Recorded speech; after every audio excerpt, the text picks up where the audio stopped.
And good morning, afternoon, and evening, ladies and gentlemen, and welcome to another edition of the Chaotic Culture Podcast, the pod where chaos rules and black culture is supreme. The KKP is brought to you by W Energy, the official energy sponsor of the Chaotic Culture Podcast. Use promo code Chaotic Culture 1 to get 10% off all your orders. This podcast will deep dive into modern black culture and how millennials and Gen Z can navigate the crazy parts from music, finances, black business highlights, content creators, home ownership, HBCU, sports, black nerdom, anime, wrestling, and so on. If it encompasses black culture, we are going to cover it. Live from the 7-5, still, I am the host and the creator of the Chaotic Culture Podcast. This is your boy, Ked the Pro, aka the Calculated Millennial, aka the Encore presentation. Now, can I get an encore? Do you want more? Aka your favorite toxic adjacent king, Ked the Poet, Ked the Closer, Chaotic Ked, all that good stuff. The 843 is me, Baltimore, we about to see. Wink, wink, nudge, nudge. Always chaotic, never toxic most days. Back again, once again, with your favorite black culture highlights and black culture shenanigans. We got a lot to cover, bro, y'all, because this weekend, the weekend of May 3rd through the 4th, even today, at the time of recording, this is May 5th, Cinco de Mayo. Yes, sir. Uh, even through today, it has been crazy. It has been a crazy 72 hours, but we'll get into it. Joining us on the pod, of course, for the first time in a number of months, is the actual first lady of the pod, Miss Nasa. Please introduce yourself, man. It's been a while. Heyo. Hi guys, how y'all been? I know I've been MIA, and I might go MIA after this episode. But how y'all doing? I missed y'all. I know y'all missed me too. It's your girl at NASA, aka Tony Noir, aka the Nakaso. Welcome to the station, and good vibes only. I've missed y'all, but I know I needed to take care of myself for a little bit, and so I'm glad I'm back. And we got a lot to talk about. 10-4. Indeed, we are definitely glad to see you back. And of Definitely miss course, you. yes, yes, yes. And of course, the co-pilot of the Chaotic Culture Podcast, Law. Please go ahead and introduce yourself, sir. Millie Rock on any block.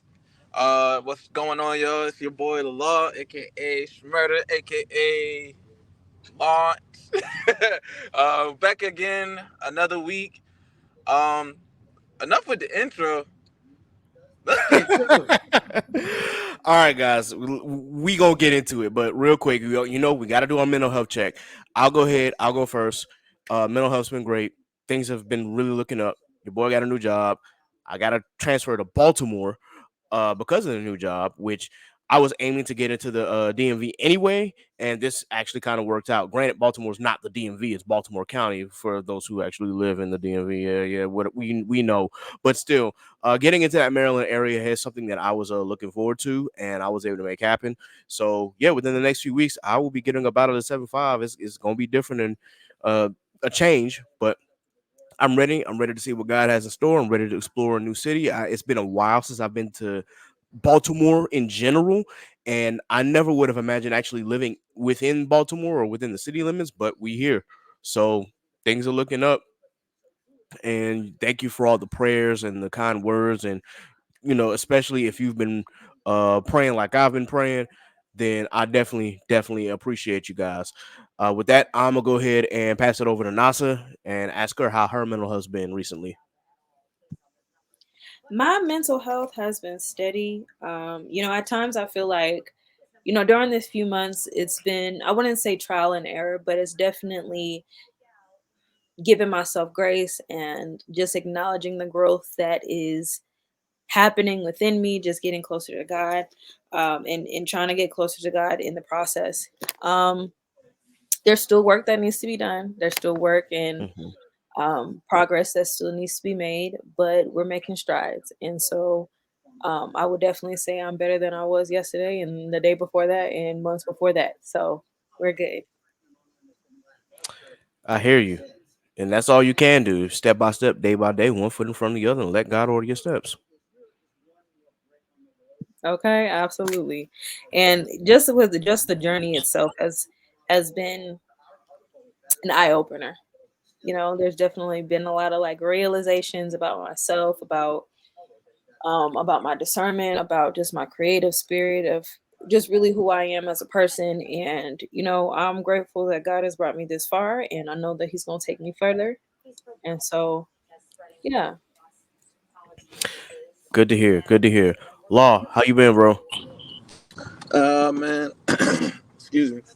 I've been blessed. I just got back from DC. My sister graduated from Washington Adventist University, Hey, that's what's so up, bro. we got another grad in the family. Yes, sir. Um, she actually graduated from the honors college program, similar to what Hampton has, but for her university, they are the only university in their denomination with an honors college program. And she was blessed to be able to graduate within that program. And she was actually, I didn't know this, she was the secretary for her class. Oh, Yeah, so like usually where the names fall or like in a typical graduation, it goes by the names and you know your name fall by where you fall at in the alphabet. My sister actually was one of the first people to be called to get her diploma. So she went that's what's from up. literally having to wait to being spot on to get up out of there. Hey, that's what's up, bro. That's what's up. So yeah, but yeah, other than that, like life's been good. I've just been, you know, praying, taking my time, and just asking God to, you know, guide my steps. Like I've been saying. Absolutely, man. Continue to keep God first, everybody, and continue to move in the way that God will want you to move, and just know that as long as you keep your faith in Him, all things are possible. Now, Steve is supposed to be joining us here soon, so he'll pop in just a moment. I did get the message out to the other two co-hosts, but if they don't show up, it's all good. Still got love for them. They're still part of the family. I definitely did want Johnny here because I know that we talked about this on Friday, and when we get to Friday, we will tell you what happened in real time while we were potting on on Shogo High. We were literally listening to them as whatever happened happens. But y'all already know why we're here. But first, we definitely got to talk about this Lovers and Friends Festival. So, for those who aren't familiar, this is a festival that happened in Las Vegas, or was happening in Las Vegas. It had happened a couple years before, where different artists will come and perform. And the festival itself, I believe, initially was only one night only. I don't know if they were able to make it into 2 nights or anything like that. But what ended up happening is that the festival this year got canceled. It was supposed to happen this past Saturday, May 4th, but unfortunately, due to extreme weather, it was canceled 12 hours before it started. I've pulled up an article from Rolling Stone, so I'll just read a little bit for you here if you aren't familiar with the situation that was happening. The Lovers and Friends Festival, scheduled for today and featuring headlining sets by Janet Jackson, Alicia Keys, and Mary J. Blige, has been canceled due to expected extreme weather in Las Vegas area. On Friday night, hours before the one-day festival, okay, so that answers that question there. It was still one day, was set to get underway. Organizers announced on social media that the fest was off because of dangerous weather in Saturday's forecast. Lovers and Friends Festival organizers have been monitoring the weather for several days and proactively preparing for a windy Saturday, organizers said in a statement. And then in a tweet below, it says Lovers and Friends Festival has unfortunately been canceled due to dangerous weather predicted Saturday. Fans who purchase tickets directly through Front Gate Tickets will receive a refund within 30 days. However, the National Weather Service has now issued a high wind warning, including dangerous 30 to 35 miles per hour sustained winds with gusts potentially more than 60 miles per hour. Following advice from National Weather Service and in consultation with local public officials, we must make the safest decision for our fans, artists, and staff and cancel tomorrow's Lovers and Friends Festival. Organizers acknowledged how disappointing the last minute cancellation was, especially to those who traveled to Las Vegas and booked hotel rooms in order to attend the festival. This was an incredibly heartbreaking decision to make, as we are aware that fans have traveled from all over the world to enjoy this incredible lineup of superstars and have been looking forward to this event for several months, the organizers said. We worked hard to create an amazing event for you, and we are just as disappointed as you are. The Lovers and Friends Festival boasted a mammoth lineup, that in addition to headliners also included Lil Wayne performing the Carter 3, the Backstreet Boys, Gwen Stefani, Usher performing Confessions, Nas, Ludacris, Snoop Dogg, Nelly Furtado, goodness gracious, I can't talk, and dozens more at the Las Vegas Festival grounds. Pretty much that's there's more that went into the article itself, but it does say that Lovers and Friends has been plagued by hiccups since its inception in 2020 and 2023. Lil Jon considered a potential lawsuit against Live Nation, which promotes the Vegas event, or the festival using the same name as his 2004 hit with Ludacris and Usher. In 2022, a false alarm gun scare at the festival led to crowd panic that left three attendees hospitalized with minor injuries. When the first ever Lovers and Friends lineup was announced in 2020, several singers and rappers publicly claimed that they were unaware of their own involvement in the event, stating that they had never been notified about the festival and hadn't received a deposit payment, while others noticed dissatisfaction with the lineup itself. The past issues made some festival goers apprehensive about the status of this year's fest, which has now been canceled. Organizers pledged that ticket holders will be refunded within 30 days. Oh, and speaking of which, there is Jay. I was wondering if he was going to pull up. Jay, can you Tell hear us, good me sir? again, Oh, and there he goes. and we'll be lovers and friends. What's up, y'all? What's going on, bro? Oh, We in here, man. But Jay, the goddamn weight maestro, Wait, yes, Maestro man, sir. is crazy. man, man, you in there making that shit look poetic, G. Thank you, man. I appreciate it, bro. Thank you. Poetic as fuck. I'm talking about form immaculate, the form, the charge up, the shoulder with shrug. Like it's easy. Go in there, Oh, show up, show out. Yeah, dig. Salute. thank you, my brother. I appreciate it, bro. It really means a lot. Hell Ken, I'm yeah. so sorry. He just busted up and started talking crazy. Nah, it's all good, man. Pretty much, well, for one, welcome back on the platform, bro. It's been a minute. Just as a quick reminder to everybody who you are, you don't gotta give an extended intro. Yeah, this is your boy Jay, aka Jaylee Trey, also known as the French Toast Bandit, aka your favorite's favorite 93 kg powerlifter, aka We number here. 10 in the state in my Let's particular division, let's aka I'm go. really like that for real, Let's aka you go. thought that you can lift up, but you probably can't, aka I definitely deadlift Talk your over shit. Talk your 530 shit. Yeah. pounds. Yeah. uh, Yeah. yeah. AKA I Let's could probably go. bench press your girlfriend and her best friend at the And, same time. Hey, and It's a hey, lot. It's a lot. we ready, but man. the but of pound cake course, pussy. Yes, sir. Yeah. Talk your ish. Talk your ish. a lot of these are jokes, but not really at the same time. But yeah, it is a blessing to say I am here. It is a blessing to be seen and a blessing to be heard. So, hey man, back to shenanigans, man. Let me mute up. Yes. Hey, we here, man. We here. So pretty much, we just read the article about the Lovers and Friends cancellation and how the festival itself has been plagued over the years by different things happening. Now, what I was going to say about the cancellation is that it is very unfortunate, and I know that the people who run the actual festival itself were trying to make sure that they were being safe and making sure that they could protect the artists, the fans, the staff and crew, and all of that nature, especially with the winds predicted to get up to 60 miles per hour.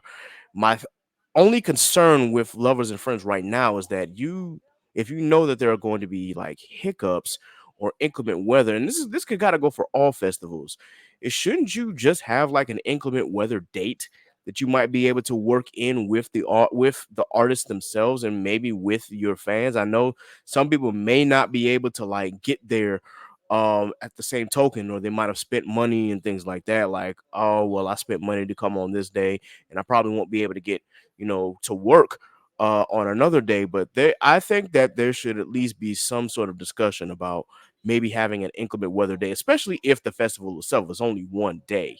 There should be enough time to like figure out if there's another day that you can have somewhere down the line, whether it be at in the middle of summer or maybe at the end of summer, or the beginning of fall. Like it should have an inclement weather day. Like, hey, so if we can't do it this day, this is the weekend that we're aiming for. And then if you can't do it that weekend for some strange reason, then I get the refund. But I just think that would at least be some sort of consolation prize for the audience members and for the fans that came to see their favorite artists.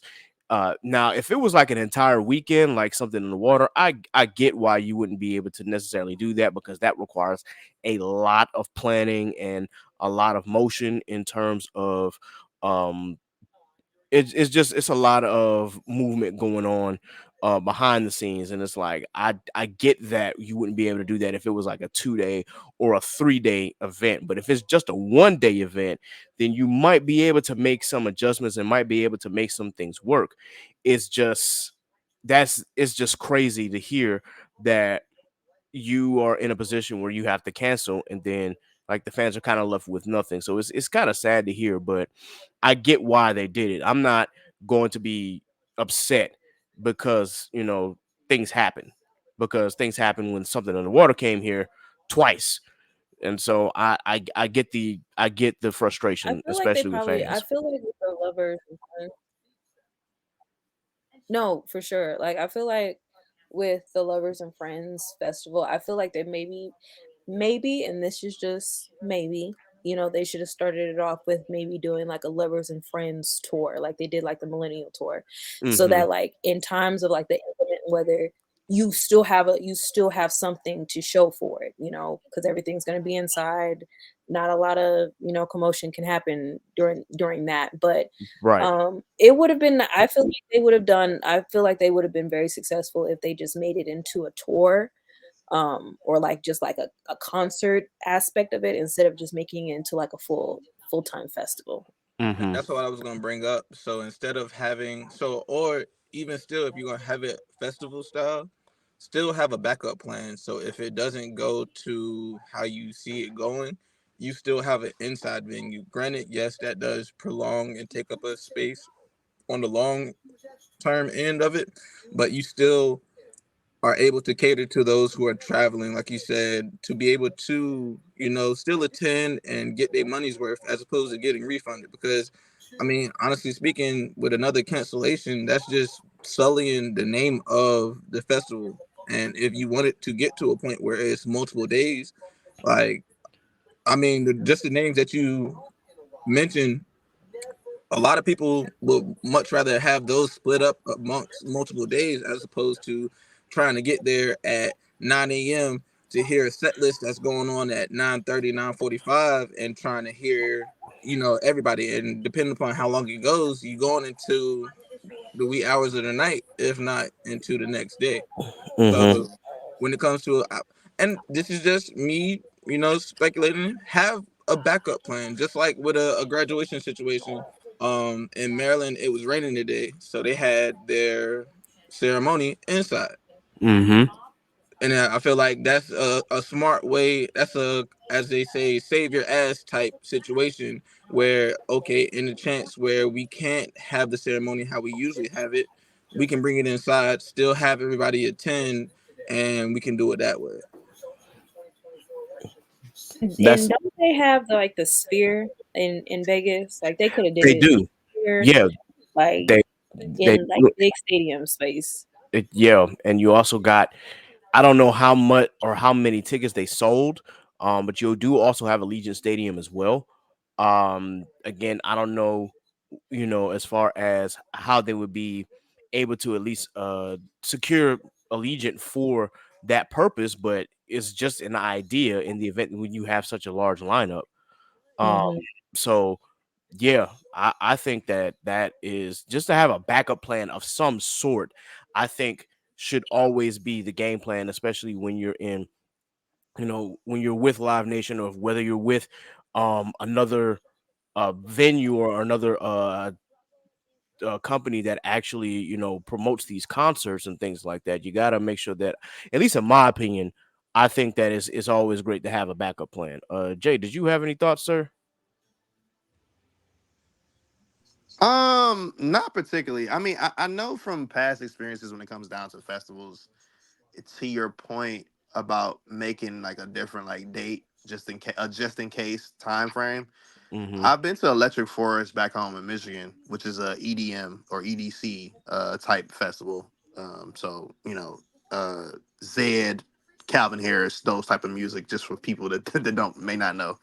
Right. Um, They had a rain out, I think, the Thursday of the beginning of the festival, and they just shifted everything a day forward.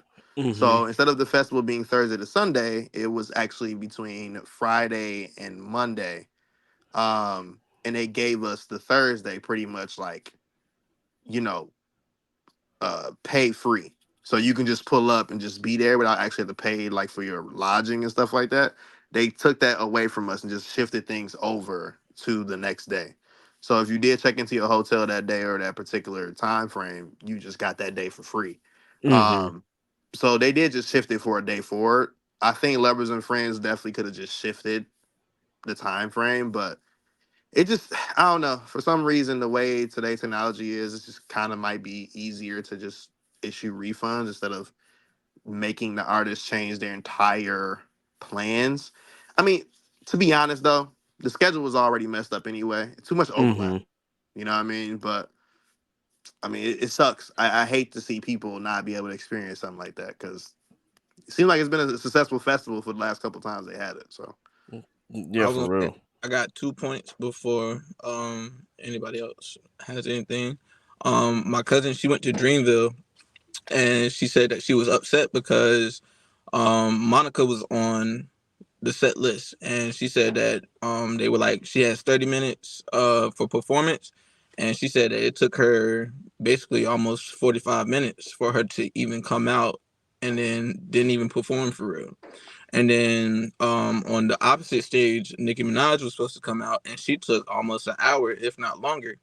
So I feel like in situations like that, not only do the venues have to be considerate of the festival goers, but the artists have to be cognizant of the festival goers as well. Because I mean, Mm-hmm. that's standing room. There aren't really many festivals where you have sit down amenities.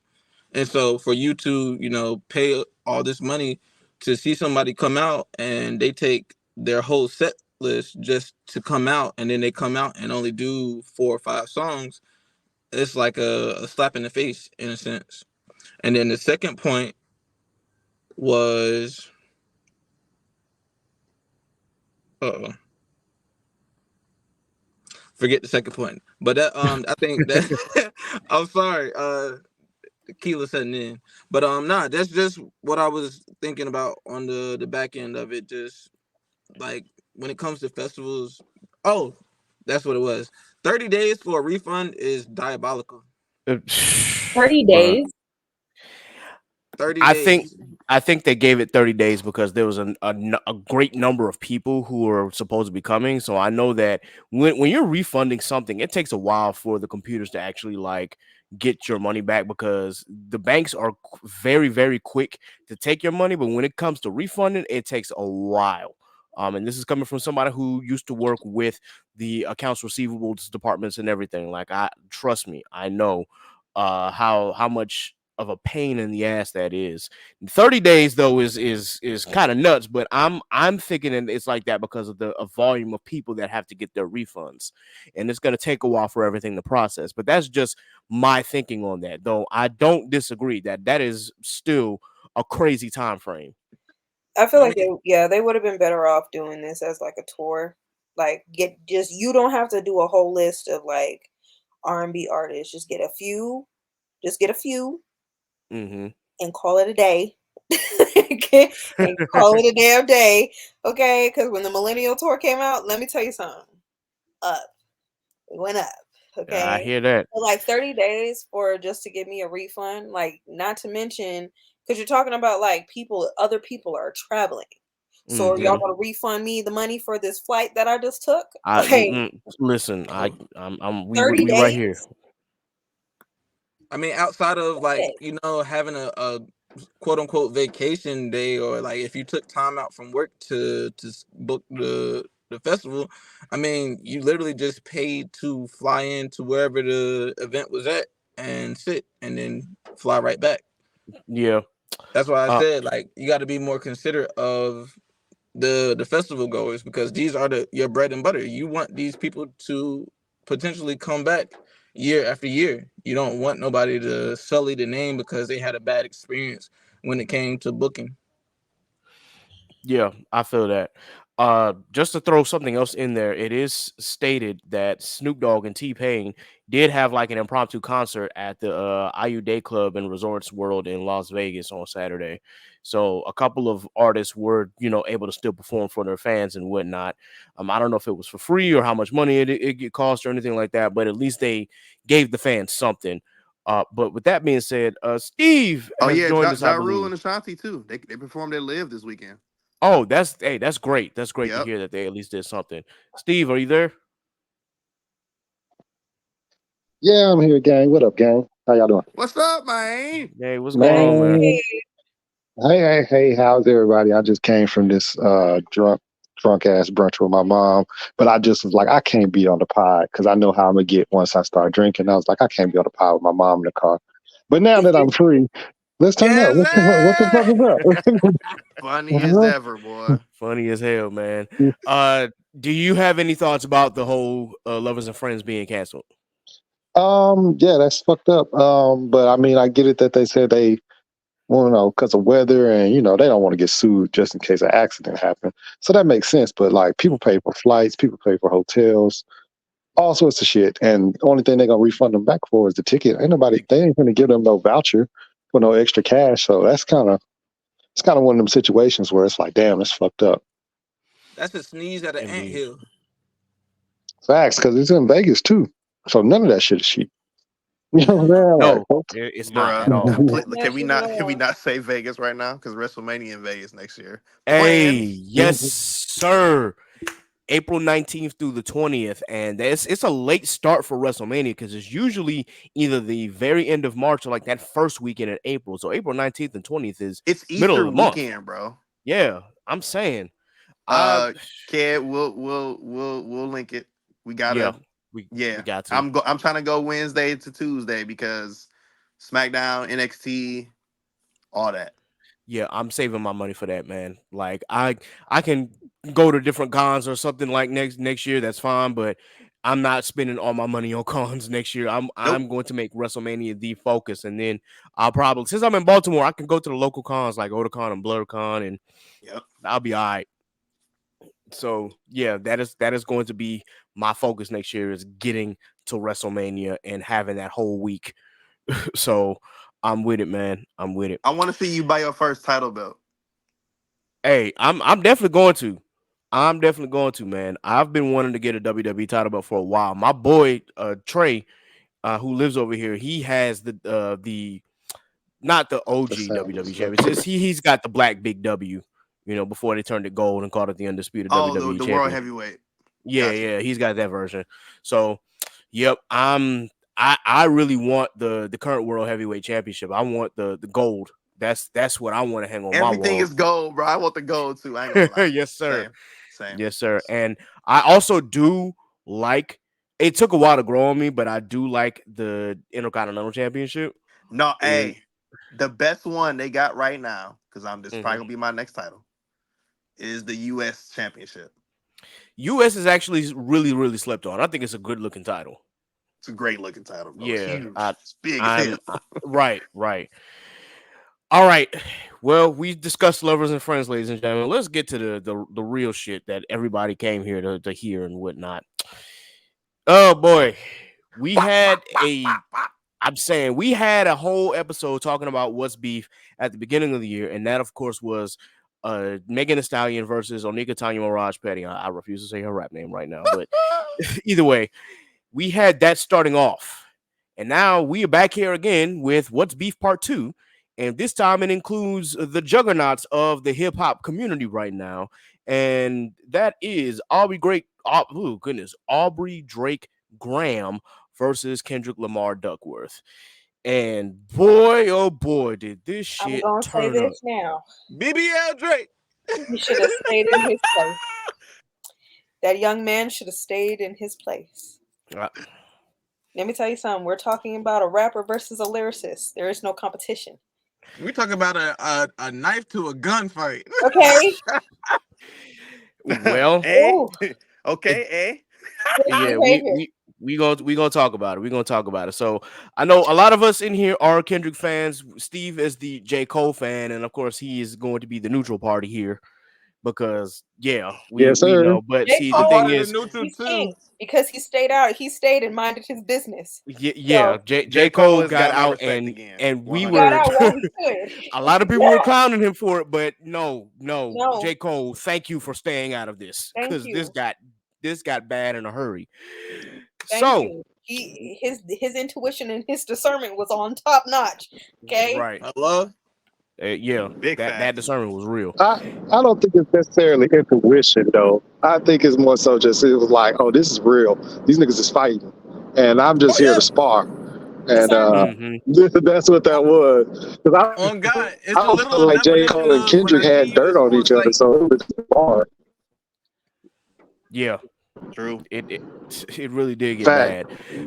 But with that, we got to talk about what really started this all, and it's first person shooter. Now, with when we talk about this song, were there any really like major disses towards Dot in here? No, there was subliminal shit, according to some fans and whatnot. And you can call them reaches or whatnot or anything. You could talk about the January to November line is just, you know, me and Cole.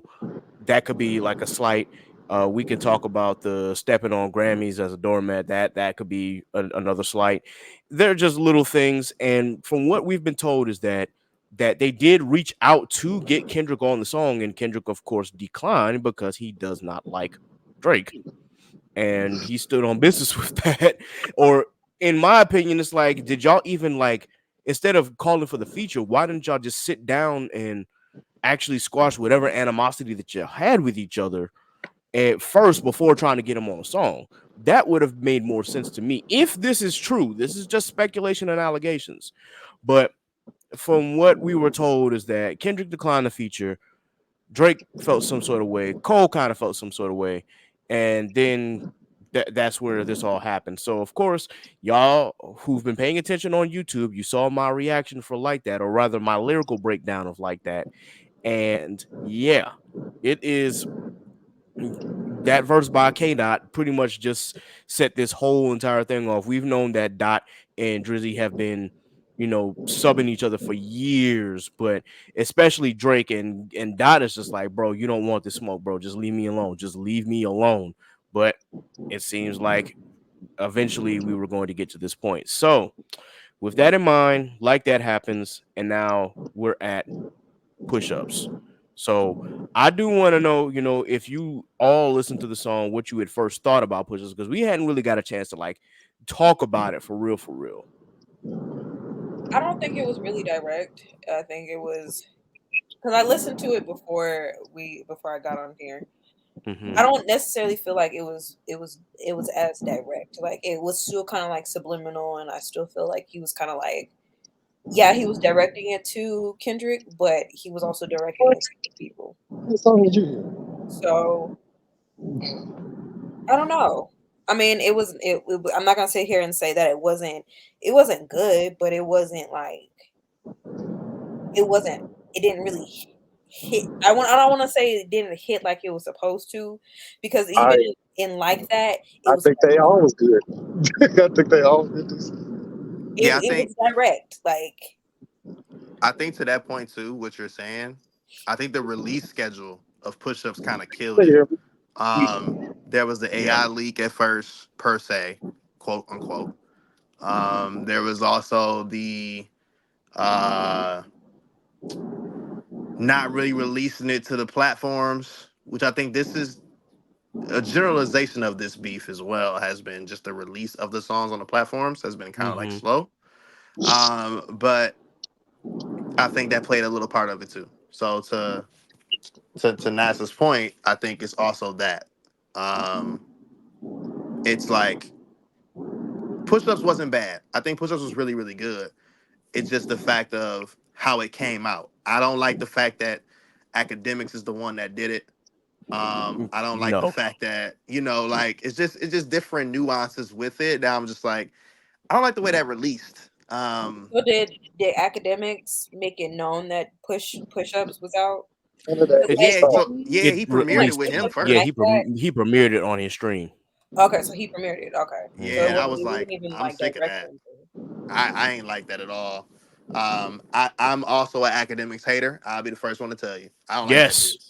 I don't like We that dude. here. We are here. Um, Ooh, ooh, so ooh. anything he does, um, I tolerate it because I know who he is and I know he used to work for Complex stuff like that. But he's not somebody credible in my personal opinion. But that's Drake's right hand, apparently, according to the streets, according to how it goes. But Mm, we'll talk about that colonization line later. shit. Boy, you ain't lying. If I can give my two Yeah, go cents ahead, when Law. it comes to push-ups, I felt like it was like poking the bear. And like again, Kendrick's remarks and like that weren't necessarily saying like he stated what he said. He said what he said and he was being a man about it. He said it's me at the top. I don't see a big three in other words. But what I'm saying is to say push-ups was a poke to make it seem like he is being retaliatory against Kendrick in a sense for whatever reason, and I don't think that was the right route that They're he being should have biased. went. Say it He again. said all your dogs getting buried. They've Hello. been biased. I mean that part too, but it was just like, bro, like I'm not really trying to start nothing, or it might be more context that I missed, but I feel like he just was poking the bear, and he poked the bear, and now that motherfucker's awake mid hibernation, and he's now at his juggler. I feel like even in like that, like he would. I feel like with like that, Kendrick was just making it sound like I am number one. I don't care about what y'all got going on, but I will be. I am number one. So let's just make that very clear. And I feel like maybe Drake had took that a little bit personal. So yeah, just kind of following up on what Law said, like it definitely was bait. He was poking the bear because Euphoria was the bait. Like let me make sure now you understand. Like I'm not playing with you. Yeah, Ah, so so are we saying like that wasn't a diss? It was just like a him just saying, "Oh, I'm the big one. I'm that's It it." was And it's, this. It I definitely feel was like that. He that said was the I he was diss. literally about to say said, because for all the dogs getting buried and all that's a direct shot at Drake. That is okay, So that but is that's a what I'm that saying. But that that was was after a diss. push-ups. So That that's what I huh? was was a diss. saying. That's But what when So it okay. Because I was comes about to to say because it Euphoria, definitely sounded like y'all was like he wasn't really trying to diss Drake. It was I was like, bro, that is a direct shot at Drake. nah, I just nah, no, want to nah. be so clear that like we said what we're saying here. like that, he gave them his love. He said, it ain't no beef, no issues, but at the end of the day, I don't see nobody else. It's just me. And then On that line, but the later line is we gonna see Pet Cemetery. That's a K with a nine. Fuck all your dogs getting bit. Like he's literally that's a shot. That's a shot at Drake, regardless of what he said prior to that. He probably saying that to J. Cole, like it ain't no real beef. Or, you know what I'm saying? Fuck the big three. I'm the top. You know what I'm saying? That's probably to J. Cole. But the but other part is like directly.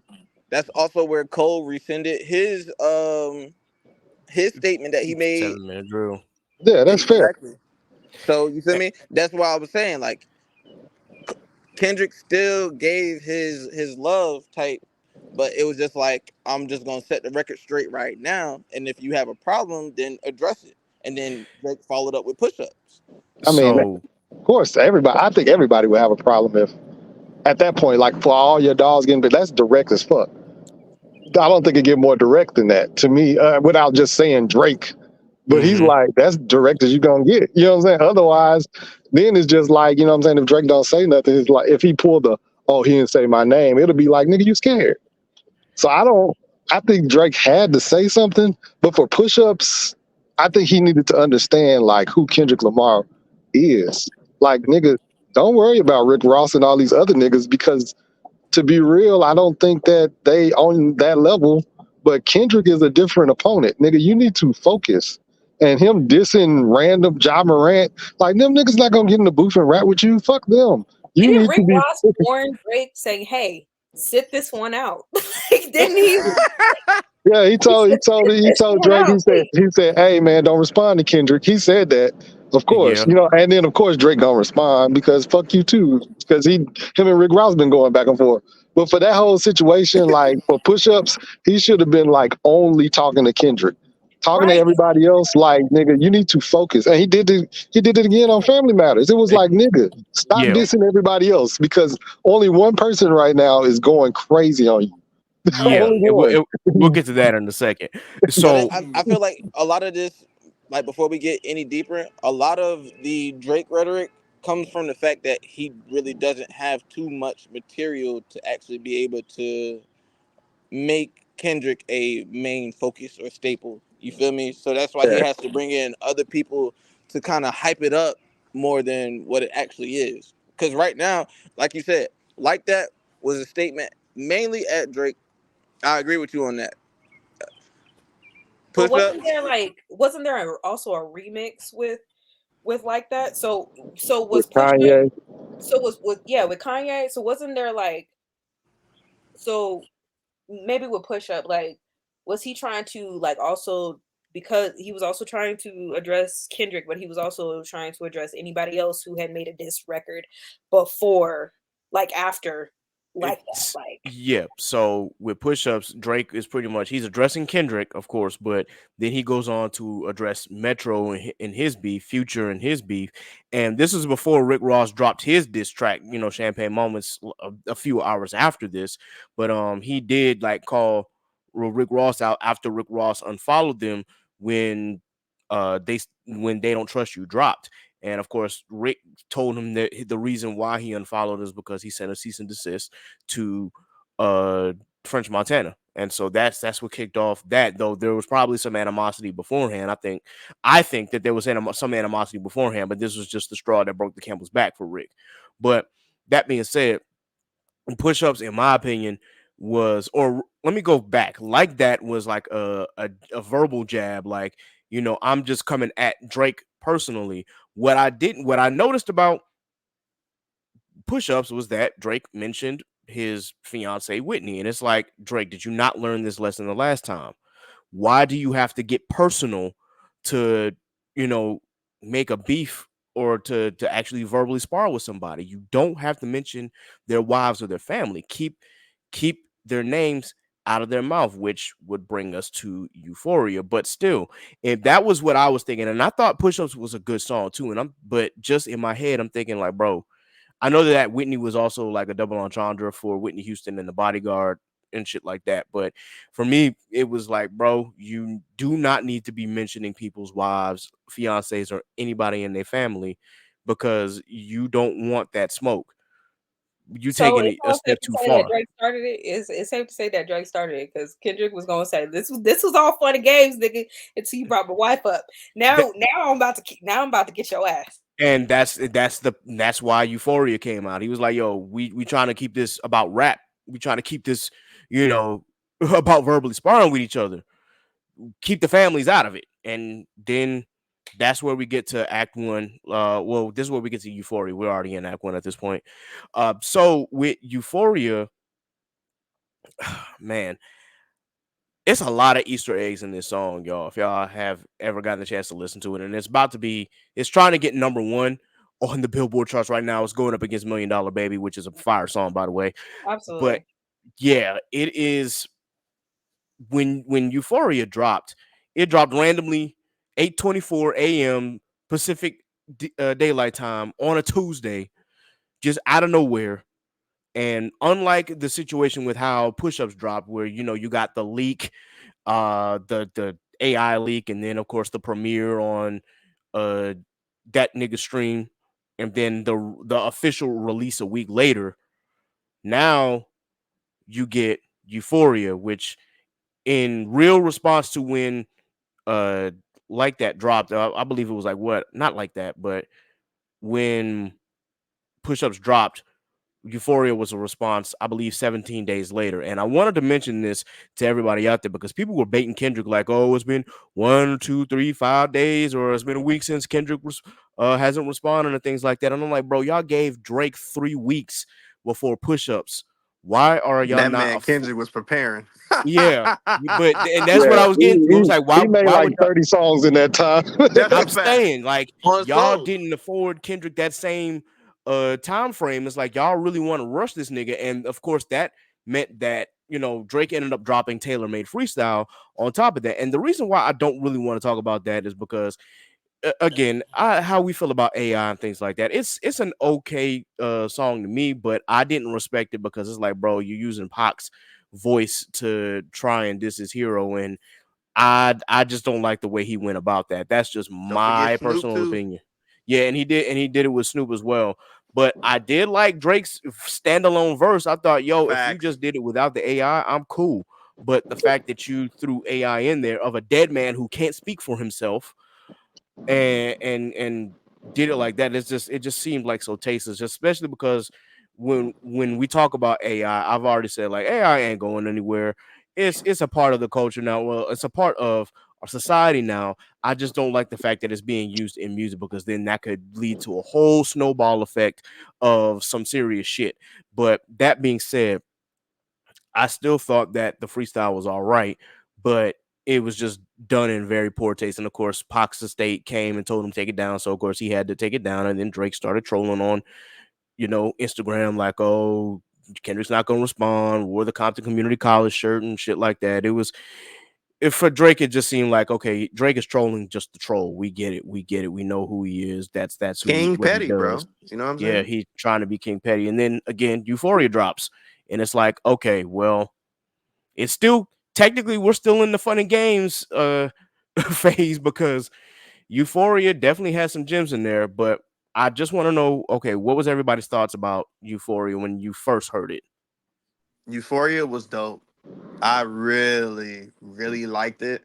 I know, and I don't want to get killed by anybody that's listening right now, but this the thing.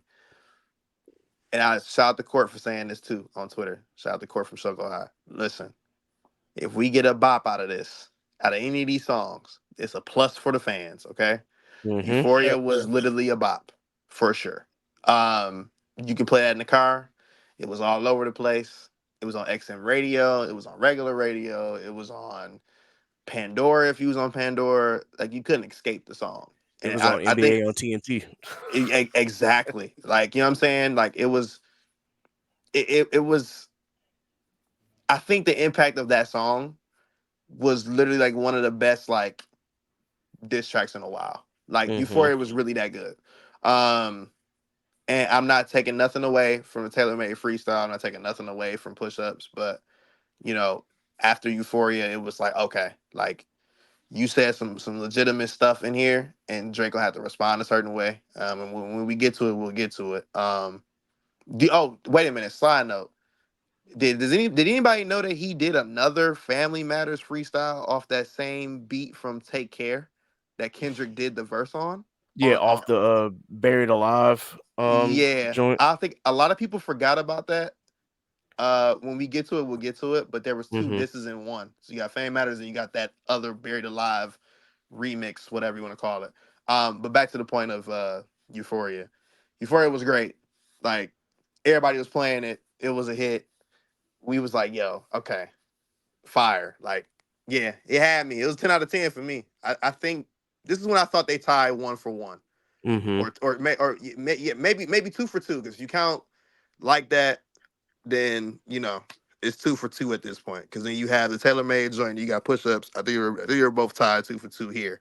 This was the tying game moment. So yeah, I feel like out of all of the dishes that could be radio playable, like you said, Euphoria is the most radio playable out of all of them because he tried to keep it as PG as possible, but he Mm-hmm. still made his statements to like let you know like stop playing with me, nigga. If you don't tell no lies about me, I won't tell no truth about you. over the Like Teddy P beat, bro. you feel me? Over the beat. Like Jesus. that is the stand all be all. Like it don't get no better than that. And like for real, if I'm in the predicament where I know I really don't got a goddamn leg to stretch in this situation, I might just take that. Stop. Yeah, I might just take that warning and just let it be what it is. I mean, he literally could have let live off of that. I'm with you, Law. Like, if I was, and the OVO camp is already untrustworthy. Let's just get that out the way right now. Mm-hmm. Oh yeah. Um, if it was me and if I was in that, right? I would have told him right to his face, this is your time to either just take the 2-2 draw and kind of just stop here, or if you decide to go further, then just know it really might get ugly for real. Like, You digging because your it's, own grave. You're yeah, digging your own grave. And Listen. you're on doing that to God, he yourself. definitely did that. He dug his own grave. Cause I'm telling you, when I listen to oh, all right, yeah, I'm ready to get to the next part. Once we get to it, yeah, Yeah, because we'll get to it. Honestly, I Uh, mean, like you after can't stop there Euphoria, though, because you don't talk too much shit. It's like you can't stop there. I mean, Like, true, GameStop true, won't Steve, drop right? no I Diddy. agree with you, but if you think about it though, Drake been talking that for the last 10 years oh, he about was him. talking shit. nah, he was talking crazy on Taylor Made Freestyle, bro. Oh That yeah, nigga was oh yeah, yeah, talking yeah, for sure, for sure, he great. yeah, was, That he nigga was said, no, he no, was. no, nigga, you following through. Like, true. there's no way that you can not respond to Euphoria after the shit you said on Taylor Made. There's no That's way. true. I give you that I do point, want to but make a I do want to make a note as far as like you can really tell there's a significant difference between these two artists. Like after Euphoria dropped, people were able like literally dissecting this like through and through. Like what are Hmm. your metaphors? What like the fact metaphors check it. that Kendrick was given, like people were dissecting it. Like you couldn't do that with push-ups. And so you can definitely tell that there's one's a I, rapper and one's completely a lyricist. And I so think like that, oh, sorry, to your point, what you were saying, there was like super dissecting, like with Kendrick, but there was still people trying to figure out what Drake was talking about. But go ahead, on push ups. well like was they trying to figure out what they were talking about on push-ups or were they trying to figure out what Kendrick was talking about on Euphoria? I Well, think it's a little of both. He's It's saying a that little of both. A yeah, little people both? were Okay. trying to figure it out. It didn't go into a deep dive like they did with Euphoria because Yeah, push-ups did exactly not what you said. have the same context or the same concepts that Euphoria carried. Like there was a lot of kind of conceptualized subject matter within Euphoria as opposed to push-ups. Push-ups though, there were some people who went there on Genius and were trying to figure out exactly what Drake was saying and shit like that. Yeah. I Taylor Made was a little more direct, but yeah, when Euphoria dropped, it's like, oh shit, there's a lot of hidden gems within Euphoria. There were entendres on top of entendres, For and sure. I just feel like with but the thing is, everybody kept saying that Kendrick was recycling material that has already been stated. That was Kendrick's way of like, bro, you've already been slandered across multiple artists amongst multiple platforms. Like, bro, call the truth now because again, at the end of it, he said, "Don't tell no lies about me. I won't tell no truth about you." So he right. literally was like, And "Bro, that was this is me debate. trying to extend a waiver of peace. If That you was want to go debate. further from that, then we're gonna take it there." And That well, literally was debate. That was he bait. chose the That was fire. bait. So now he gotta die by that fire. And at this point, his casket is already 3 feet down.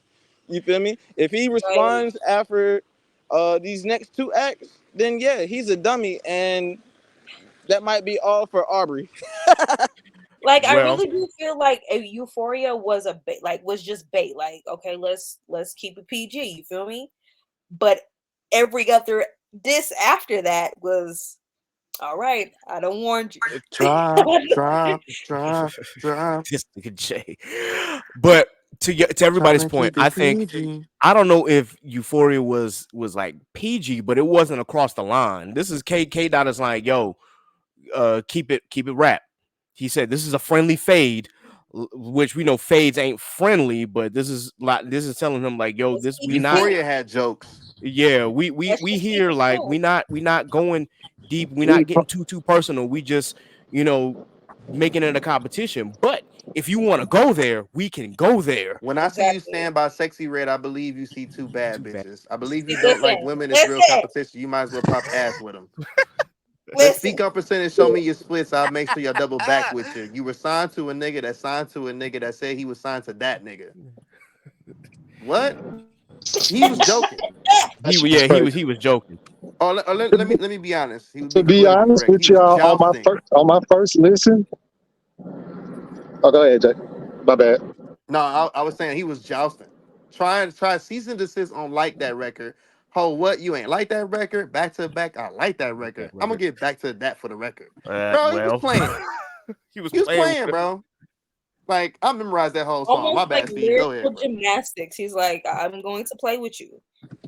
I'm playing with you right now. This is lyrical gymnastics. Don't make me go there, bro. Don't make me take it there. Yeah. What was you Me, saying? me on the other hand, on the outside looking in, like as not a fan. Well, not a fan, not a horse in the race. But I always knew Kendrick was the better rapper. That's always been my stance. Is Facts. Cole and Kendrick are like one A, one B, and then it's Drake. You know what I'm saying? Like, and it's further down the line. But I was like, so my first listen, I was like, oh, okay, it's okay. And then I kind of just like, chill for a little bit. Then I played it again later on that day, and I was like, yo, this nigga really snapped. And then I woke up in the morning and I was like, I was hearing the words in my head, and I was like, bro, I'm gonna play this song again. That third time I listened to it, I was like, yo, this nigga He fucking killed murdered it. this nigga. Yeah. I was like, this shit is bad. I was like, this shit is real bad. So for me, like, I guess maybe like me not just caring too much about it overall, I kind of just listened to it. I was like, okay. I was like, I still think I like the other ones better, you know what I'm saying? Just because it was a bop, you know what I'm saying? In that Drake mode type thing. I was like, okay, whatever. But then the second time I heard it, I was like, yo, he actually might be going crazy. And then for some reason, I went to sleep. And then when I woke up, all I kept on saying is, you don't know nothing about that.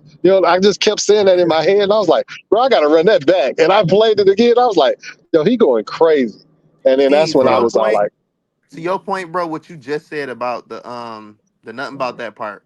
A couple bars before that, I just caught that just by reading this. The Joel Osteen, he said. He talking Yeah, about come on, Joel talk about it. Osteen. Yeah, but he was talking about Joel Osmond or whatever, right? Haley Joel Osment. Yeah. So what he Yeah. did was he purposefully confused the two because the line before that was Am I battling Ghost or am I battling AI? Ghost or AI? So now he's just like, I don't even know who I'm battling. So I'm feeling like the way that he says it in his accent, of course, is like Joel Osteen, but he met Haley Joel Osment. Funny, he was in a film called AI, and my success telling me to off him. Like they, That was crazy. yeah, that was crazy. I'm like, But there's now a I, that double behind that though, because if you right. I really just think think he about messed it, that line. I just think he messed that name up. To me I don't personally, know, I I Steve. think don't he think There's just a so, messed it bro. up. there's an Nah, it was entendre definitely with it. purposeful. It I was think That it was was purposeful. purposeful. purposeful because there's Ah, double entendre with that. Joel Osteen, he Mega church. literally did and you in Texas, so you would know this. He literally changed his way of preaching style, how he did it, to be more a loving preacher, which he is now. Because before he used to preach hellfire and brimstone. Yep. He Mm. randomly switched up one day, which is kind of similar to what Drake be doing. Because one day you was all cool, and all of a sudden you want to be a thug. It's the same type of thing. It's But then on really top of weird. that, hold on. Another context to that is okay. Joel Osteen actually came under fire because when it comes to Right. mega churches, when it comes to your lifestyle and where you live and what you drive, he's driving Right. luxury luxury sports cars to church. Mm-hmm. And again, if we're talking about it, and it got talked about later on when it came out in Not Like Us. Oh no, not like us. The Meet the Grams. Meet the Grams. Okay, hello. So now we're talking about a pastor of a megachurch who has been promoted, just like y'all said. He was fire brimstone, and then now I'm preaching love. And but before that, you were driving luxury sports cars and this, that, and the Jets and third, and all that that. came under light. Now you're not trying to Now you ain't got rescind. nothing. Now he drive a Honda Accord. Exactly. You're not trying to rescind where you're at, but where you're at, you have to rescind for the fact of the matter that, you've been put to light, because now where are these funds being allocated? Drake has been known to go out here and splurge and splurge and splurge and just, Facts. what was that? He had one song where he was talking about, Benny Hanna's on a lit night or some shit like that. No, to your point, Law, he never used to do that. Remember the beginning, he said he would never get tattoos. Then he said he don't really be Hmm. caring about the diamonds and jewels. Then all of a sudden, he gets Mm-hmm. his first tattoo. Then Yep. after that, he got that chain, the first chain he got, which was the OVO chain. Then he ended up getting the Young Money chain. Then after that, he got the chain with all the different engagement rings he proposed to girls with, which is really wild. Super Very, wild, diabolical, if I very. may. Diabolical wild. Like it's all of a sudden you changed your whole image. You said you was a clean cut guy at first. Now all of a sudden you got a beard and you tough with braids. It's kind of crazy. Damn it! I wish we could go to goddamn Act Two because, like, yo, all of this ties Bro, into. yeah, we almost there. I just wanted to say real quick before we move on because Euphoria left you with a lot of quotables because I know a lot of people say that Drake has some lines that are very quotable and some people miss what Kendrick be saying in some of his songs, but this song he made sure that y'all remember a lot of the shit that he said. We could talk about the what is it, the braids, like that shit. You also got uh somebody had told me that you got a ring on God. I'm ready to double the wage. I'd rather do that than let a Canadian nigga make Pac turn in his grave, like the line before that. Uh, Cause he there's bought that plenty. ring. How you buy a Yeah, ring from a dead nigga, bro? It's crazy. that's what I'm wondering.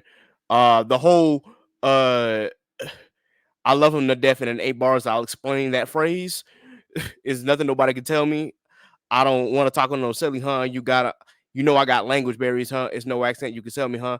Yeah, Colin Aubrey, know I'm a selfish nigga. The crown is heavy, huh? I pray that my real friends, if not, I'm YNW Melly. Like that whole 8 bars is like, okay, Hard, bro, hard. you telling the story within the story. I don't like you popping shit at Pharrell for him. I inherit the beef. Yeah, fuck all that pushing P. Let me see you push a T. Like the way that he said it, bro. Like Yeah, Bro, this some and people. this nigga this Kendrick is is not funny. throwing shots at Melly, okay? But it made sense. Like, if you play Mm-hmm. with me, goddamn, you're gonna have to come and tell me, cause you feel me. Like, we gonna take it there. So you feel me? Right. Again, Kendrick has been methodical with all of this shit. He's been letting shit add up. Like you said, for 10 years he had a run. He was at the top, at the top, at the top for being at the top. And now you're turning around and your shit is really about to flop because now you've forgotten where you came from. You were Degrassi Drake coming into the industry. You feel me? And then you turn around and you get a little bit of fame, notoriety, and then you turn around on top of that and you start getting all of these features and you get with Young Money.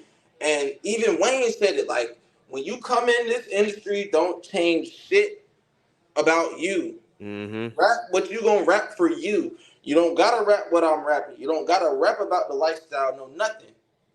And he didn't take even that to heed because that was Young Money telling him, yo, stay in your lane, bro. Like, you're gonna be okay as long as you follow your blueprint. Mm-hmm. And he did not follow the blueprint. And now he finds himself in this goddamn firestorm because he's doing shit that is not known to him. No, that's very fair. Just to go back to more of the quotables that Kendrick had throughout Euphoria, you got the whole fact that he said, "Let me say I'm the biggest hater. I hate the way that you walk, the way that you talk. I hate the way that you dress. I hate the way that you sneak this. If I catch flight, it's gonna be direct. We hate the bitches you fuck because they confuse themselves with real women. It's crazy. It is just absolutely crazy. With some of the stuff in there, and we can like really unpack that where he's like, uh, the next line,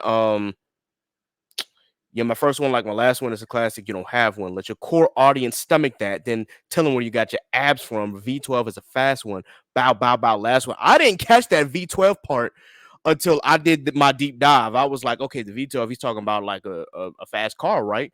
Only come to find No, out that's that an that's ab machine. the Yeah. ab machine. I'm like, oh, this nigga Kendrick is fucking diabolical. Like, wow, bro. Headshot for the year. You better walk around like Daft Punk. uh, he had just a lot of stuff on here. Of course, he talked about how he hate how Drake say the word nigga, but that's just me, I guess. Some shit just cringeworthy. Ain't even got to be deep, I guess. But still told him, I still love when you see success. Everything with me is blessed. Keep making me dance, waving my hand, and it won't be no threat. I like. No, that's the wrong song. I was about to Yeah, say, he. For Drum Cha Cha. for me I personally, don't want to get into that because I'm gonna get mad. But go ahead, bro. I don't like the angle that Rick Ross or really Kendrick is taking on that whole like you white or the nigga shit or whatever. Not because that I disagree with it, but my problem is with me personally, you're not saying nigga in front of me and I'm not checking you if I don't feel no type of way. So Mhm. don't do no whole bunch of songs with the nigga and then now all of a sudden it's beef. And y'all like, oh, you can't say nigga, you a white boy, blah blah. Nah, you waited too long. Y'all should have been done checked that nigga. That's me personally. That's why I So said I a don't 10 really plus care for that run in the angle. game, and you just now coming to a point where y'all checking him behind the word Yeah, nigga. Like, and if y'all felt some type of way, why didn't y'all check that shit when he should have first came been in done the checked game? that nigga. But Right. as long as he giving them number one, or at least Rick Ross, as long as you give me number ones, he cool with it. You know what I'm saying? I would have, yeah, I don't like that angle that they took on that one personally, but it is what it is. I mean, shit, all fair is in love and war, especially when y'all beefing. You know what I'm saying? Get your shit off. But Yeah, me personally, nah, you should I, have been there, checked that nigga. I No, feel that. they I enabled think it for sure. A lot of, well, hold on. I don't want to speak for everybody in the game, but in the industry, they enabled Drake to get to the point where he's at. And I don't know why it took for Kendrick to be the one where it was aimed at for him to be checked. But you got the likes of Young Money, and everybody else beyond that to actually check him and be like, yo, this is not the stance you want to take because it's not going to fare well for you in the long run. in the end, I think it's greed. That's why they tolerated it because they know that Drake can bring them dollars and spins and streams. So that's why they tolerated that whole situation with him. Now I get, Kendrick's angle is not to say that you know you are that you're not biracial and not because he didn't say anything towards J. Cole. He didn't say anything about any else that person that's biracial in this industry. And we'll get to family matters in a sec, but I mean, we know Whitney is like 75% black and 25% Hispanic, which why I didn't like that mixed queen line, but we'll get in that. We'll get to that. But still, There's one more uh point I want to just point out to this yeah. whole colorism thing.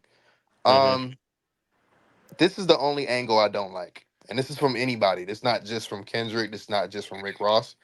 Like, we have to get to this part. And I understand what jokes are, but this is my only disposition. If we've been fighting us as a black people as a whole, if we've been fighting against this whole generalization or this monolith thinking of, everybody, if you have at least one black parent at least and you're black, right? It doesn't matter if you're mulatto or you're light skinned or whatever. I'm gonna call it, like, okay, perfect example. This is no shot at Steve, but I'm supposed to call Steve a white boy because he's light skinned.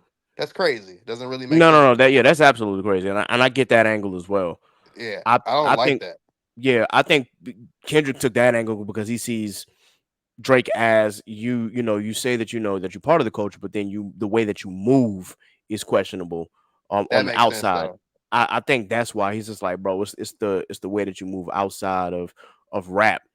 But that's that comes much later into the third act. So I know that we spent a lot of time on Euphoria because Euphoria just has a lot to unpack, and I mean a lot to unpack. But there's more songs we gotta cover, y'all. So Oh bear yeah, with us. This yeah. might be Don't longer. forget 616. Okay, we And need to that's go where ahead we're and get going into to 16 because we got to talk about that one, Jesus. That six one was That is sixteen crazy. a.m. in L.A. crazy. When I This. tell you Mhm. 616 was so strategic, and the fact that there are so many hidden messages within this song is crazy. Like, That was the opening where I see dead bodies. I see dead bodies. I specifically like, okay, because like I was kind of like, following it on like TikTok and stuff like that, about like all the hidden messages that they, say that are within the song. So like, okay, so Canadian Father's Day is 616. Tupac's birthday is 616. Euphoria, the show in which Drake was, That I was weird. guess, the director of. Was he the Executive producer, but same He's thing. yeah, executive yeah, producer of the Euphoria. executive producer was on June 16th. It's Yeah, I think what Euphoria gets dropped on me 616. I think what gets me the most is the biblical references that go along the Talk hidden about that message. First Corinthians 6:16. Okay, I'm gonna talk about that, but let's talk about Proverbs 6:16. Okay, so Proverbs 6:16 says, Now we going to church. Hold on. No. This is all in Christian Corinthians, section 80, man. Okay. Yeah, yeah. Go, Preach, Mm-hmm. go. preacher. Proverbs 6:16 it says there are six things which the Lord hates. Yes, seven which are an abomination to him. Haughty eyes, a lying tongue, and hands that shed innocent blood, a heart that desires wicked plans, feet that run rapidly to evil, a false witness that utters lies, and one who spreads strife among brothers. That's Sheesh. sick. That's sick. Come on That's now. strategic. Ugh. That is Very. strategic. But Okay. that First And Do, Corinthians 6:16 scared me. do I'm y'all? gonna put that one up.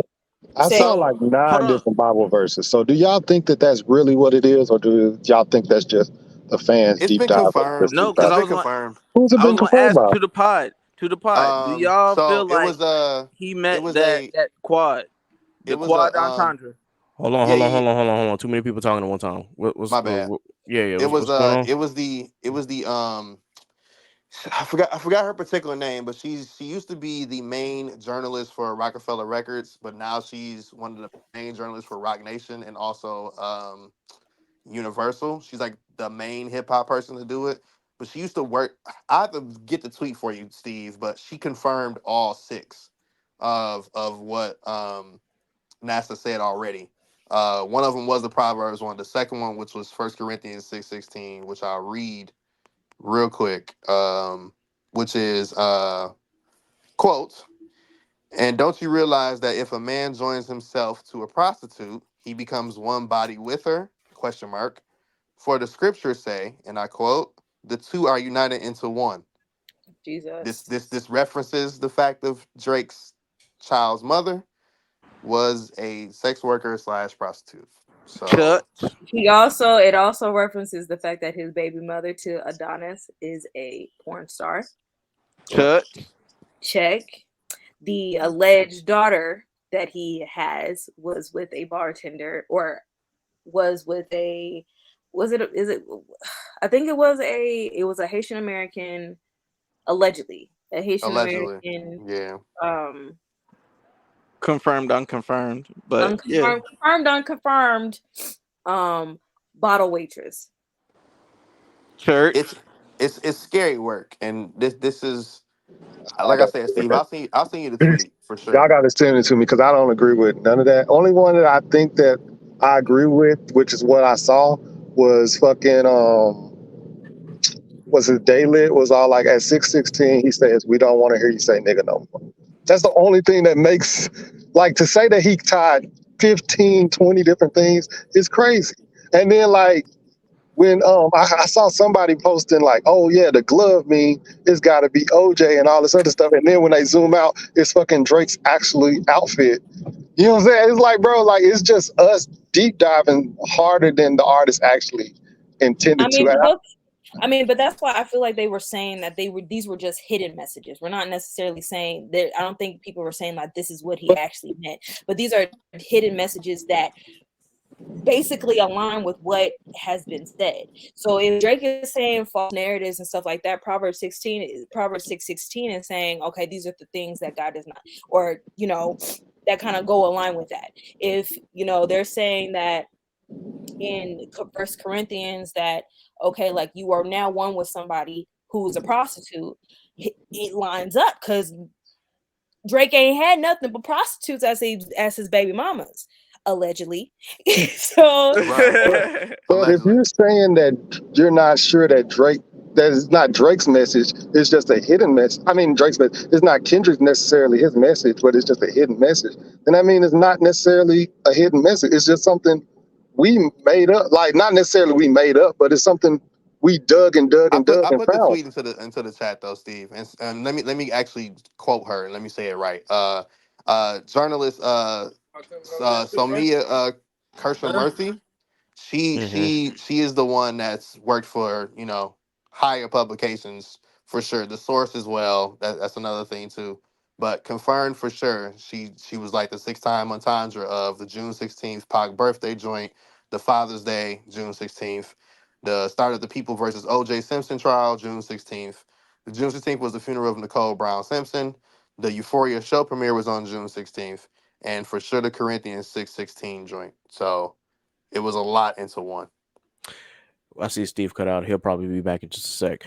But I just wanted to comment when it came to like 616 in LA in general, there is this wasn't more of a I'm going to like Joan on you or He's anything. not This is more of that six. stern warning, like, hey, bro, are you sure you want to do this with me? Because if you go through the song, for those of you who are listening and have not listened to 616 yet, I recommend that you do.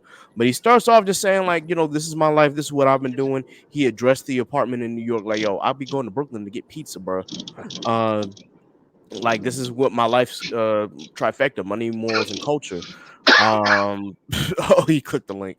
Uh, he was just saying like, listen, this is the kind of Yeah. life that I live. But What? there are some hidden gems within there. There's a lot of noise in the background. I don't know What? who that is. You know good and well. Is that My bad. who is I that? had clicked the link and I had accidentally done Oh, okay. I it. got you. I got you. I was like, yo, there's somebody else on the background as well. But Oh, uh, Skylar's here. oh, hi, Scholar. We're I. we're in the car. What's up, But go Skylar? ahead. But no, I was gonna say no. Like honestly, Drake asked for multiple points of an entendre to be dropped when it came to it. He said, if it ain't no triple or quadruple, don't send it. Right.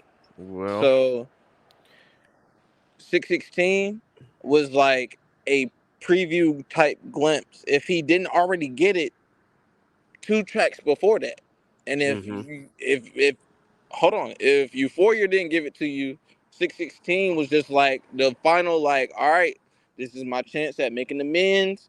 Trying to like, yo, like I'm trying to give you the peace treaty. Like we'll end it on good terms if you want to. And he did not follow up with that. And so then boom, that led to the follow up with where we're at now. Yeah. Facts. I Me, I just want to point out one line before we continue the conversation because one of the things that I was not concerned about, one of the things that struck me with this particular song was when he says, "But I live in circadian rhythms of a shooting star." And it took me a minute. I'm like, bro, do you know what a circadian rhythm is? And a lot of people don't know that that's your sleeping pattern or your sleep cycle.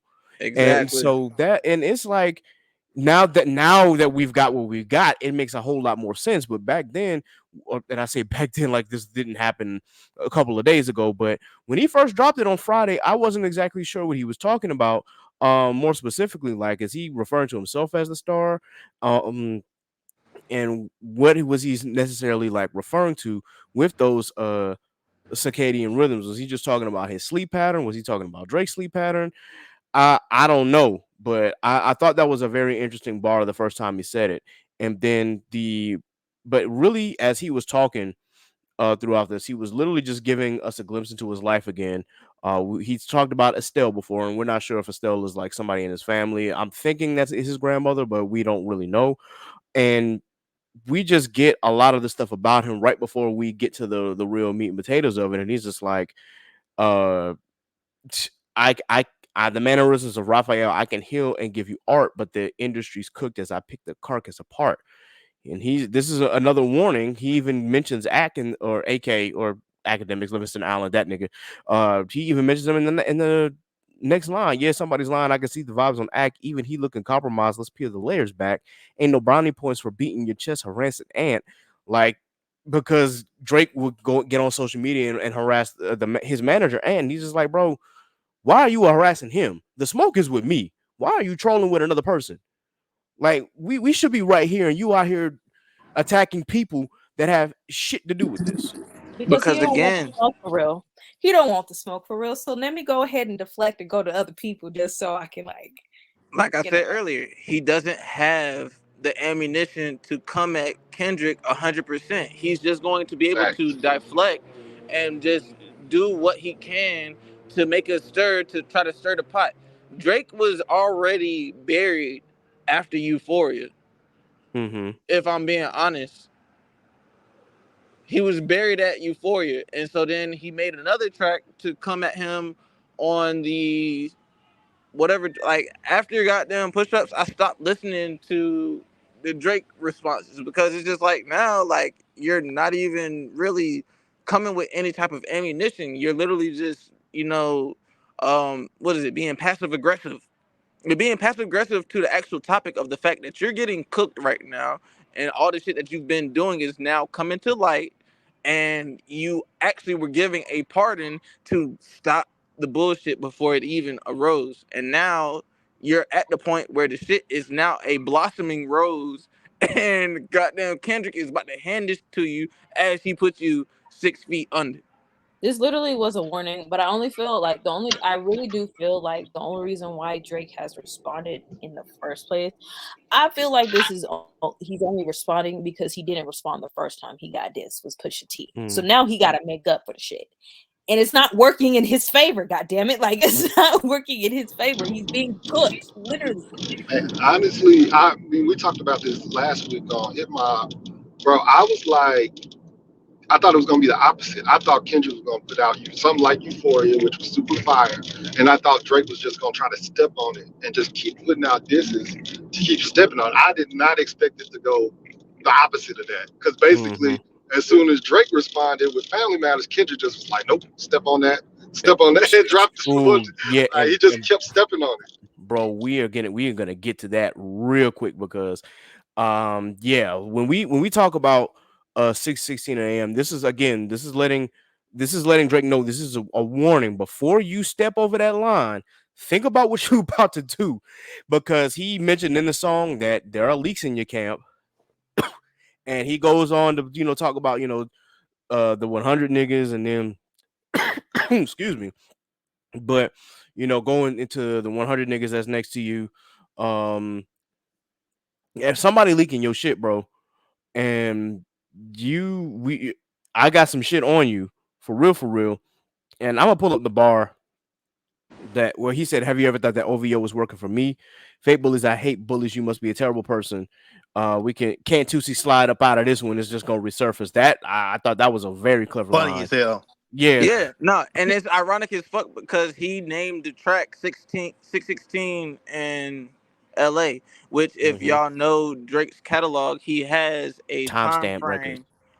Exactly. So Yeah. for now somebody outside of your own artistry to now try to do a timestamp, that lets you know, bro, you're already buried. Like, Yeah, you already a step behind in this case, in my opinion.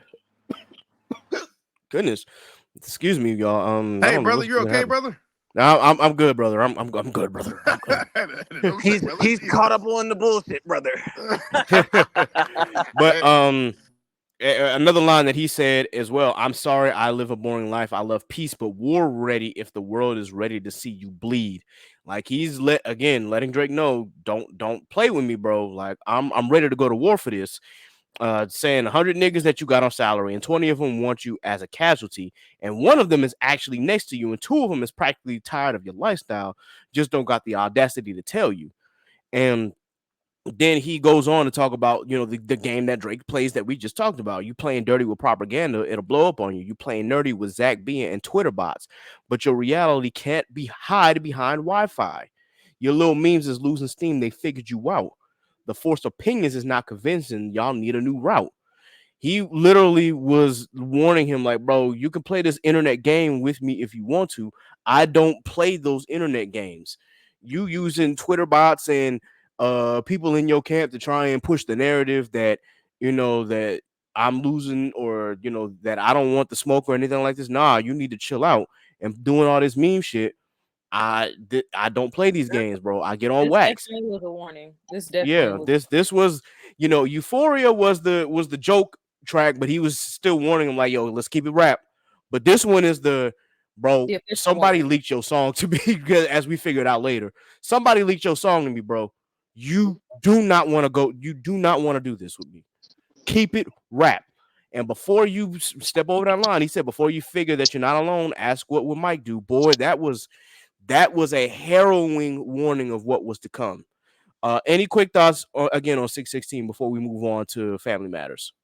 One little last thing I had about 616 particularly was just the fact of you dropping this at the crack of dawn. Uh LA time on East Coast for some of us. That's 9:16 in the morning. 9:16. Yep. You decided to say, "Hey, I just want you to know when you wake up in the morning, you gonna hear this no matter where you go." Right. Um, I think it was a very calculated move by Kendrick. I think it was smart. This also, once again, back to my point earlier, how y'all releasing these songs, Kendrick and Drake. I don't like it. This one needs to be on streaming because this counts. This is a huge one. I know Meet the Grams is on there now. That got put on there this morning. Mm-hmm. I know the other ones are on there too, but this one has to be added because this was more of a calculation, more than necessarily like a direct aim. Did he say some stuff? For sure. But this is definitely calculated because the moment Yeah. Drake woke up, you was gonna look at the internet like you do, which he does, and you Mm-hmm. was gonna see that. And was no This, way to escape it. like how And you said, Jay. Um, my bad. you good, Like bro? how you said, it was definitely leaked to Kendrick. Like the song is definitely leaked because in this song he has Drake's uncle, um, Drake uncle playing the song, playing like part of the guitars or whatever for the sample, right? Exactly. And Yeah, then it's on and Sounds then Algreen's so song, bro. strategic. and Oh my so goodness. that should have been a red flag that your song has been leaked because in your song you say, "Let me talk to your uncle because he must be the man in the house." How is that not a Yes. red flag to Drake saying, "Oh shit"? Right. Like nigga, like he's Right. literally telling you, He's like, telling you don't do it. Don't. but yeah. Go ahead, Jay. My bad. I'm And sorry. and the fact that the this is the last little part. I'm gonna shut up. The cover of this particular track is only part of the picture. Mm-hmm. You Only part. decided you Only decided part. to do the double entendre, almost triple, really, because you do the Maybach music shit, obviously. You also have the black OJ gloves, back to the point of the people versus OJ. And then third, this is a precursor. Because with Drake see that, you should know where that glove come from. And you also would know that background to that glove. It Mm. looked like something that you may own, my brother. So I think you probably should be quiet. And you might want to just stop. And at least before, like what Steve was saying, to that point, he already proved the fact to you that he knows something because he's now using a beat that your uncle Drake has played on. So Mm-hmm. why would you even say anything? He got plenty of fair warning. So as we get into these next parts, he got exactly what he deserved. Yeah. 100%. My And last 2 cents is listen. At the end of the day, Drake has been Fortnite, and if you know Fortnite as the new age and day terminology, he's been Fortnite to all of this, and he's only reaping what he's been sowing. And so everything that has become subsequent of him being Fortnite is warranted, and he's getting everything that he's been asking for. well, I just gotta say this, man. As y'all said, this was a very very like stern warning. Like, bro, I know what's going on in your camp, bro. Do not do this. But either way, Drake said he had to. I guess Drake decided he had to get his response off. So here we To, are. But I to did want Drake's point, though, to. I will say this: I said that Drake is going to respond on Friday. On You in did my say that. You like, did. You I said called You it. that did say that. right. And then, so if I can figure out that you're going to respond on Friday, he probably was like, "Of course, Kendrick know I'm going to respond today." That's probably Right. just how he was thinking. Of course, he know I'm going to respond today, and was just Mm-hmm. being ignorant. So to Drake's point, he could have just been lost in the sauce and really just not get it. Right. And maybe maybe they're like, oh, maybe Kendrick knows that I'm dropping, but when you see a precursor track like this telling you, bro, don't do it, he, you should heed that advice. But then again, y'all are beefing, so all's fair in love and war. Shout out to Al Green. Hello? Shout out to Al Green, man. I love that. I love that sample. They got the Uh, kids listening to the old niggas, bro. I'm saying, bro. I'm saying I am so happy to hear that Al Green and Teddy Pendergrass got sampled. Here's the other thing that I missed about 616 in LA. Jack Antonoff, who is a frequent producer of Taylor Swift, was the Was one on who that beat. produced this track. So he Yep. was like, this was a response to Taylor Made. Like, bro, okay, well, if we joke in there, hey, look, I'm gonna grab one of her producers and just have him produce part of the track too. So we can go there. Like this was a very very calculated track. So, and as he said in Euphoria, I can calculate your next move, and This nigga the Batman in the, real the life. next yeah he is he is literally Batman. So Family Matters now. Hey, Shogo, J- bro, was crazy. Bruh, Shogo. I'm gonna get it to my audience. Shogo High, and the episode is gonna drop at 9 a.m. on Monday. This one will drop Tuesday at 7 a.m. So yeah, y'all please sure that y'all listen to both episodes back to back. But we were in the middle of recording Shogo on Twitter, and I dropped out for a second because I was seeing tweets about uh a bomb was coming in, that Drake was, threatening to drop a bomb and whatnot. We were actually getting to that subject about, 2024 being the year of the hater. We already know, like, when it comes to diss songs, there's just plenty of them out there this year alone. But we were definitely gonna, dissect 616 AM in LA as well as the entire beef. But I had dropped out from the recording for a second. I was still in the room or in the space, but I was seeing all these messages about Drake about to drop a bomb and whatnot. Drake about to drop this bomb, and I see, that he had told Kai to stay on stream, and AK was saying that the bomb was coming, that the track was coming like today. It was coming like in a few minutes. So we get Family Matters, and being objective here, completely objective. Family Matters was good. Hard as hell, And boy. yeah, it was good. It was I was fire. like, oh yeah, Drake coming, bro. He not backing down at all. He ready for the smoke. There were a lot of things that as I listened back to it, that there were things that I'm like, okay, Drake, probably shouldn't have gone there, but that was hindsight. I'm like, okay, well, I know, Kendrick on the clock, he gonna respond in like a week or two, and it's really about to be boom, boom, boom. We about to get blow after blow after blow after blow.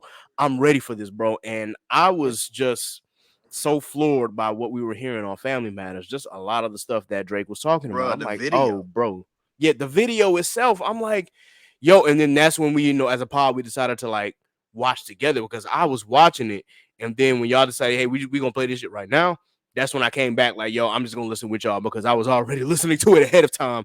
I gotten distracted because I got those notifications. So Hey yeah, kid, yo, before my phone died, I just want to put these 2 cents out. okay, Family Matters was a point of crossing every line possible, because mm-hmm, now you actually name dropped, you actually talked about things that should never ever get brought into. I don't care if it's battle rap, I don't care if it's just jovial back and forth, punch for punch. No, Drake crossed every line possible, and everything that came subsequent to those lines being crossed, they were warranted. And then it came to him getting his ass smacked, pause, on the next um track that was dropped. Because at Benny the end and of the the day, Jets. hella, because bro, mm-hmm, what? You don't talk about nobody's family, especially if he was, again, giving fair warning, trying to wave a white flag for truth, whatever. You literally crossed every line possible, because now you're desperate. You're mm-hmm, looking for your final punch out. And bro, you got knocked out before the last round ever came. You really got punched out in the second round. But now it's at the point you've been knocked the fuck out, and you're reeling, because now you're literally looking for a lifesaver, and you don't have that lifesaver. You have put your back against the wall amongst literally probably everybody in the industry at this point now, because you're trying to stand on your hill and you're dying on it. You're dying mm-hmm, on your hill because of the fact that you can't be a man and take an L. And as a man myself, yeah, being humble and taking L's, that is not what we are accustomed to. That's what we're not keen to. But mm-hmm, in this situation, you have now come up again, because you are now in the top three for whatever reason that you've got putting up there. You've now come up against your own cohort in terms of industry, and you're getting spanked. I think that's easy to say now. You know what I'm saying? Now we know what we know.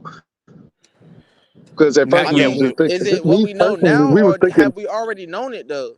Like let's not no. like try Because, to play half half. Let's be real with it.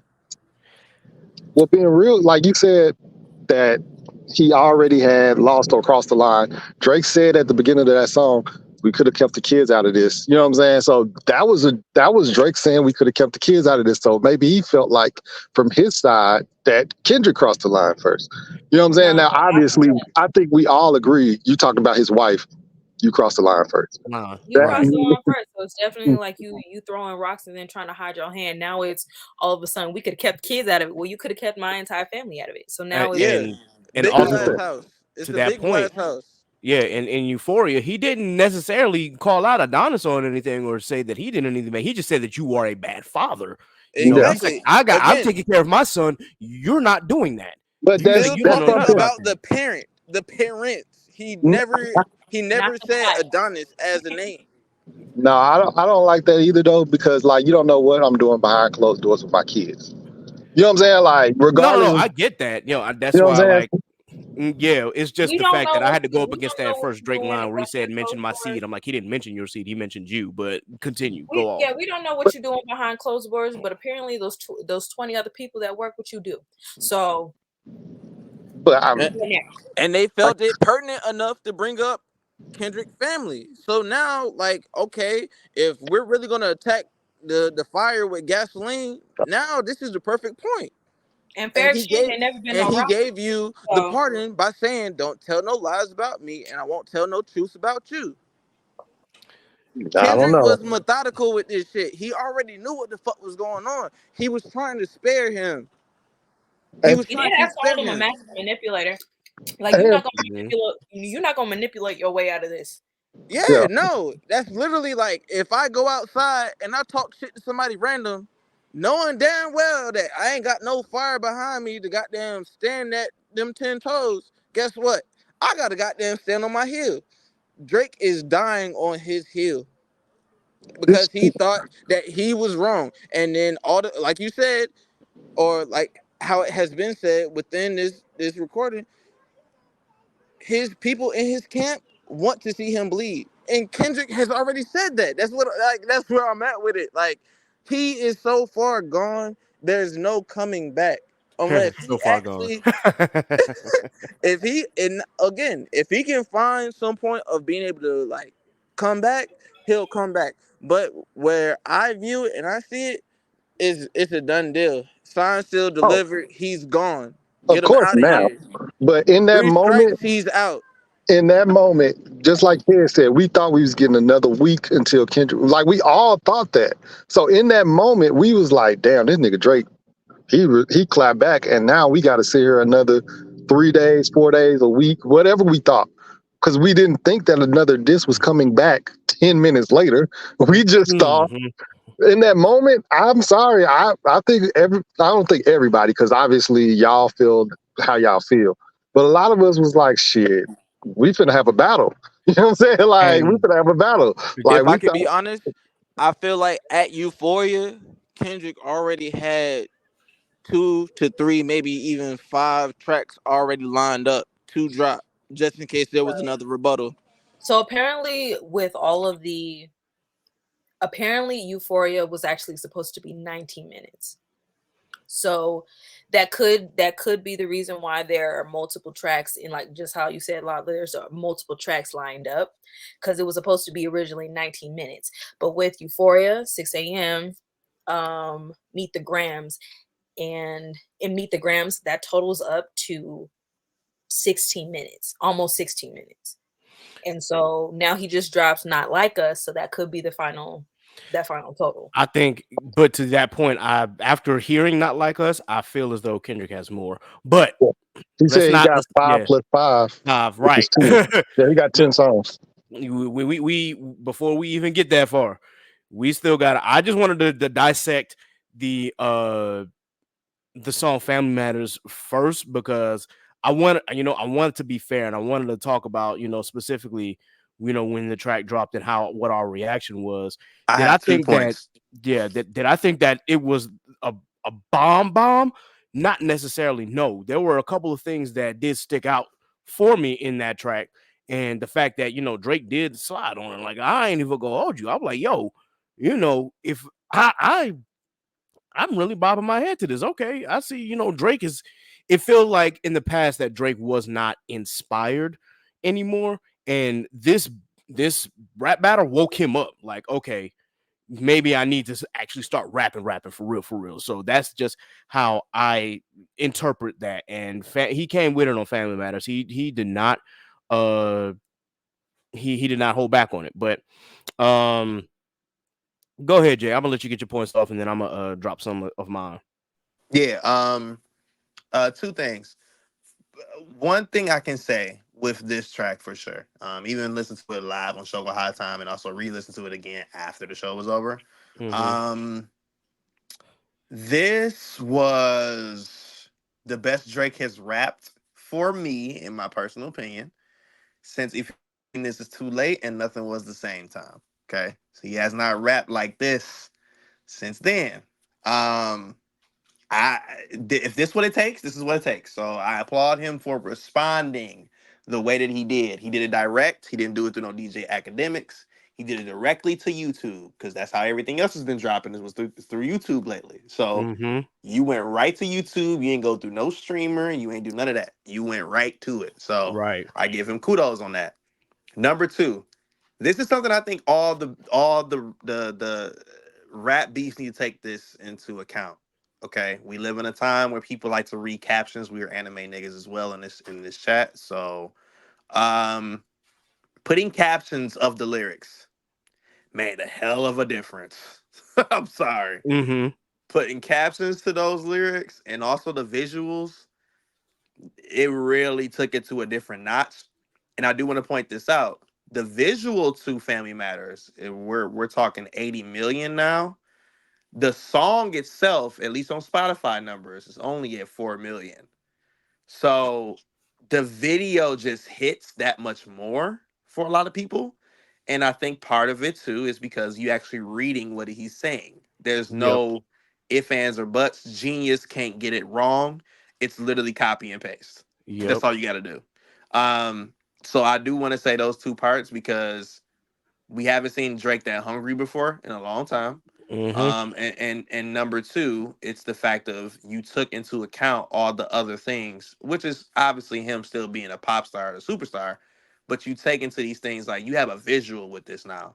The Good Kid, Mad City van, the compactor, the safe on the inside, taking the film of the money safe and all of that. Like, and then having the alleged picture of his daughter in the background in the midst of that and the last scene of the video, he has a painting of that in the background and also Mm-hmm. him meeting some random nigga that obviously has something to do with Pharrell, right? The whole Pharrell beef, I Mm-hmm. guess.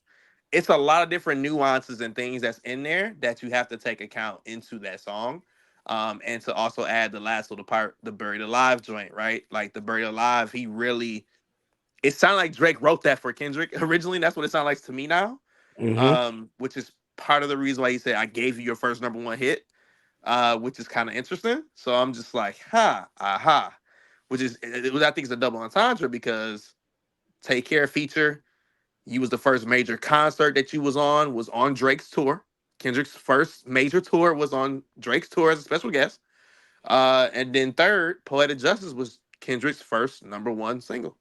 So it's like gotta give some credit on Drake actually pulling some facts out. And then, I think you're gonna probably talk about the lyric in a second, kid, but there were a few different bombs in there for sure. I think the track was way harder than what people give it credit for. Um, but Fact. it was some shit in there. Yeah. But I know I, you about to get into it. it was Yeah. definitely And just stepped on, bro. And mm, to my So what I'm thinking, if it's quote unquote true that he doesn't have a daughter, he leaked a picture of a kid in that video on purpose. Kendrick was supposed Right. to drop. Kendrick's supposed to drop his bars about a daughter a week from now, and then Drake can patrol the internet and be like, "That's not true. You're an idiot." Blah blah blah. But he was not expecting it to come out the next 10 minutes. He was Minutes, right? expecting it to come out a week from now. So I'm sorry, but I'm thinking like this was a good counter move for a minute. It felt good. Yeah, Like yeah. I I'm mean, pretty yeah, sure he had a Drake was on W. his way to the club He, and then bro, yeah, I already see got in the video for car. sure. I think Drake was about to go out, bro. I think he Hmm. was doing that. He about to go out and celebrate for a little minute because he had a one up for a nice little. How long he was on show go talking about the song? About maybe 20 minutes. But about 20 minutes before we got that other notification. Yeah. So before we Kendrick get into was that, ready. He yeah, said, yeah, yeah. not too much. Before we deep dive into the next joint, yeah, there was a lot of lyrics within that entire song. Why you never hold your son and tell him say cheese. I'm like, bro, not everybody wants their kids to be seen, but that's that. Um, we could have let the kids out of this. Don't blame me, of course. Your baby mama captain's always screaming, "Save me!" I'm like, oh, he's really like attacking his family here. Um, you did. I heard that one of the little kids might be day free and whatnot. I'm like, Ooh, that oh, was a so he hard bar. that Ooh. that was hard, but I was like, oh, he's going there. That man said that your kid belongs to day free. That is low. Okay, he went low. I'm like, all right, well, we'll see. Um, And he talking yeah, about him being abusive as well. right. Right. Yeah, and Which and that was that the next I thing I think wanted to get. that's the biggest thing with these rap beefs. When you start attacking people's actual character, their likability, and if you can prove that to be true, that's when you take a stand. So if they can have proof that there was abuse, then that's when it's like Kendrick would never do nothing like that. And if you see it, then it's like, damn. You know what I'm saying? And same with Hmm. the whole pedophile thing with Drake. It's like, you know what I'm saying? People probably have it in their mind. I could never see Drake like that. But then once there's proof, then it's like, it's a Oh, huge right. attack. Yeah. So I think the Dave Free thing, I mean, Kendrick is a nice guy. You know what I'm saying? Like, it's not like if something happened and Dave Free is the dad, then it's like, okay, that's not on Kendrick. That just means his girl was a bad person. You know what I'm saying? Hmm. Something like that. But this personally saying that he abusing somebody, that's when it's like, ooh, nah, because we respect Kendrick in a different light form, and that changes things. Exactly. Now, with that in mind, we knew that Kendrick emotionally abused Whitney because, of course, he was, not faithful.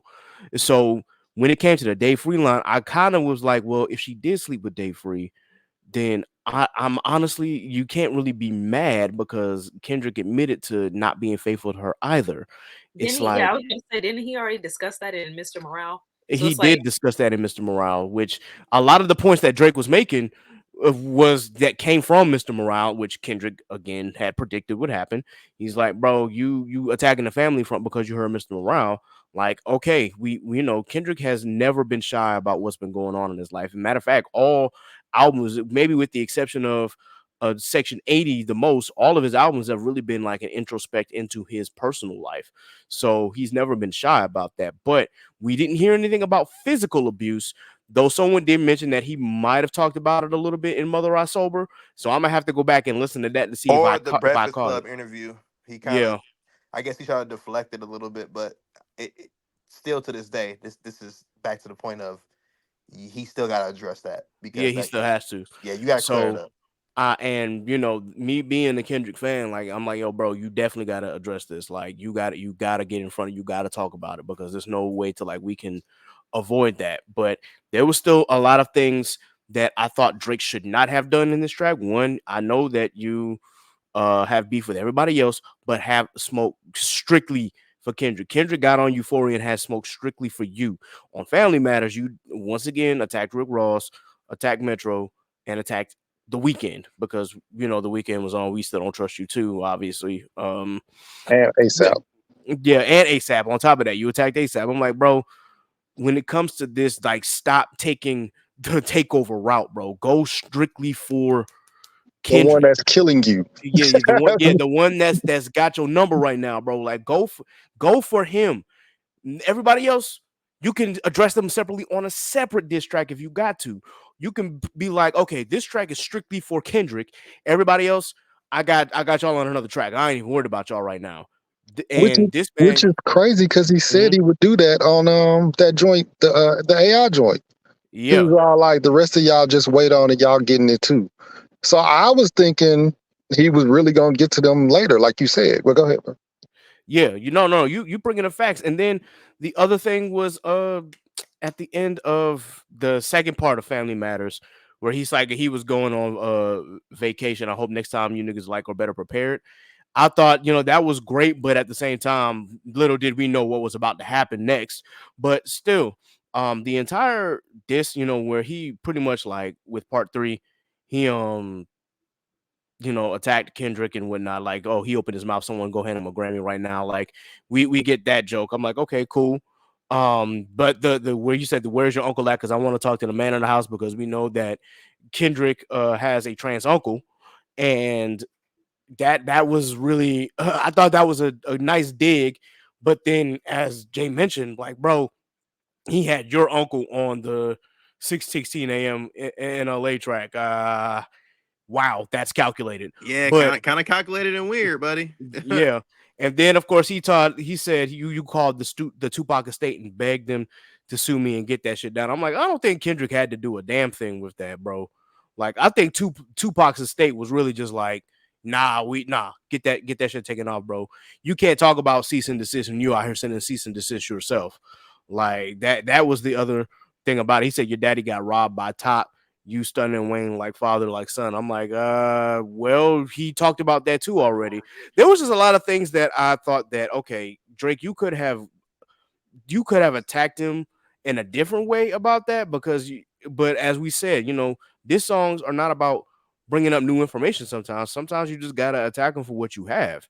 And in essence, like, I've gone to the I am going to say that when it comes to that, there doesn't necessarily have to be tea that's dropped or anything new that's brought in, as long as it's clever. That line in particular I didn't think was clever, but there was a lot of other stuff that I thought was clever too. But you're right about that. Fuck the big three. It's only big D, and there's video proof that that line actually aged horribly. But we'll and the fact that we'll skip over that. But still, Hey, to it's your point though, mhm, when you said that it don't have to be new information, bro. It mhm. just proves that Kendrick is a better rapper because Kendrick Yes. is giving us information that we already knew with Drake on some points, and it hit Mhm. hard because Kendrick is just a better rapper than Drake. Like that's just Exactly. all it is to it. Like he's just a better rapper. Exactly. So with that in mind, it's like, okay, yeah, we understand that, it doesn't have to be new information, but you just got to be more clever with it. So, but that doesn't necessarily take anything away from Family Matters. Again, Family Matters was a great track, and it would have, if the track was allowed to breathe, I think that we would It would have again be hit talking harder. about waiting for Kendrick to drop again. But boy, we were not prepared for what happened 20 minutes later while we're talking on Shogo, and someone said, "Yo, Kendrick just dropped." We all were like, "You shitting? Nah, bro, he just dropped." And we all listened in real time to Meet the Grams. And as a first reaction, when I say my jaw was on the floor, I'm like, Woo! "Yo, this is Dear crazy." Adonis. This Oh, starting It's off a coming line off the addressing bat. your son already. That's bro. like, Telling Hey, remember we yo, paused it mid mhm, episode? I was like, nope, nope, no, no, no. yeah. I was like, can't do it. I was so Yeah, hurt. I was so shocked. I was like, bruh. And Dear we had to beg Adonis. you, like, bro, just keep it going. I We, said, oh no, he ain't say whew, Dear Adonis like that that. was I said, bruh. probably that will probably go down in history as the most lethal. That was lethal. that might be the Son, most lethal diss that we have so far. I agree That with was that. lethal as fuck. yeah, Like, within the And they concepts of the used beat. Elton John as the Alchemist. Shout out to Mm-hmm. Alchemist, bro. Shout out to Alchemist, bro. Yeah, big shout out to Benny Alchemist, and the bro. Like, Jets. That hurts. I knew I And recognized that piano, bro. like like I was like like, where have I heard this? it's But definitely Benny and the Jets, and it's a yes, it double is. entendre with it. Dun, dun, dun, dun, dun, It's a dun, double dun. Yeah, entendre with yeah, that it beat is. usage. And I don't know if Ooh. people caught it, but I'm gonna say it here. So way back when, before Elton John got dubbed as Sir Knight, Elton John, there was a couple of different scandalous things going on within the King and Queen's mansion. This was during This is around the time when Queen Elizabeth, the most recent one, had just passed away. She just became queen at the time. It was a very controversial moment because the whole Princess Diana situation.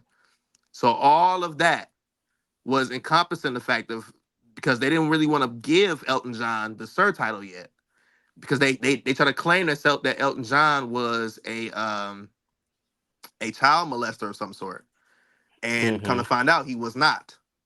But it really wasn't Elton John they were worried about. Elton John was actually being framed by somebody in the royal family that were actually doing the dirt. So it's kind of weird that you decide to use that beat, because like it got done to him. He ain't the one that do it, if that makes sense. You know what I'm saying? So Mm-hmm. it's like, dang, not only did you tell the world about Drake, but you also used the beat where they try to frame somebody about this same type of stuff. And it's like, ugh, that's nasty, Nasty, calculated bro. work. Bruh. Yeah. Calculated work, bro. Like, it's just that RDC skit was so fire because it really hit, bro. He's like, Mm-hmm. I already knew it. I already predicted it. Did it? I was So Yep. like, it, that's it, it crazy. hit to the Uploading it right very now. end too. To the very end, going to drop that other one. And he ran after her. Like that He shit ran was right. Bruh. real. Going to drop that other one. I was like, bro, that's crazy that he And then the predicted next that. day he dropped up. Never mind. We'll get there. We'll get there. We'll Yeah, we'll get get there. there, bro. It's whew, boy. Um yeah, this was a very, very scathing diss. Now, whether the whole thing about Drake having an abandoned daughter is true or not, that is yet to be determined.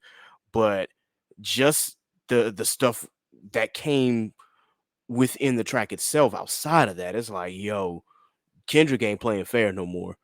And he didn't play fair by dropping the track, like not even within the hour. He didn't even let the Family Matters breathe for an hour before he dropped.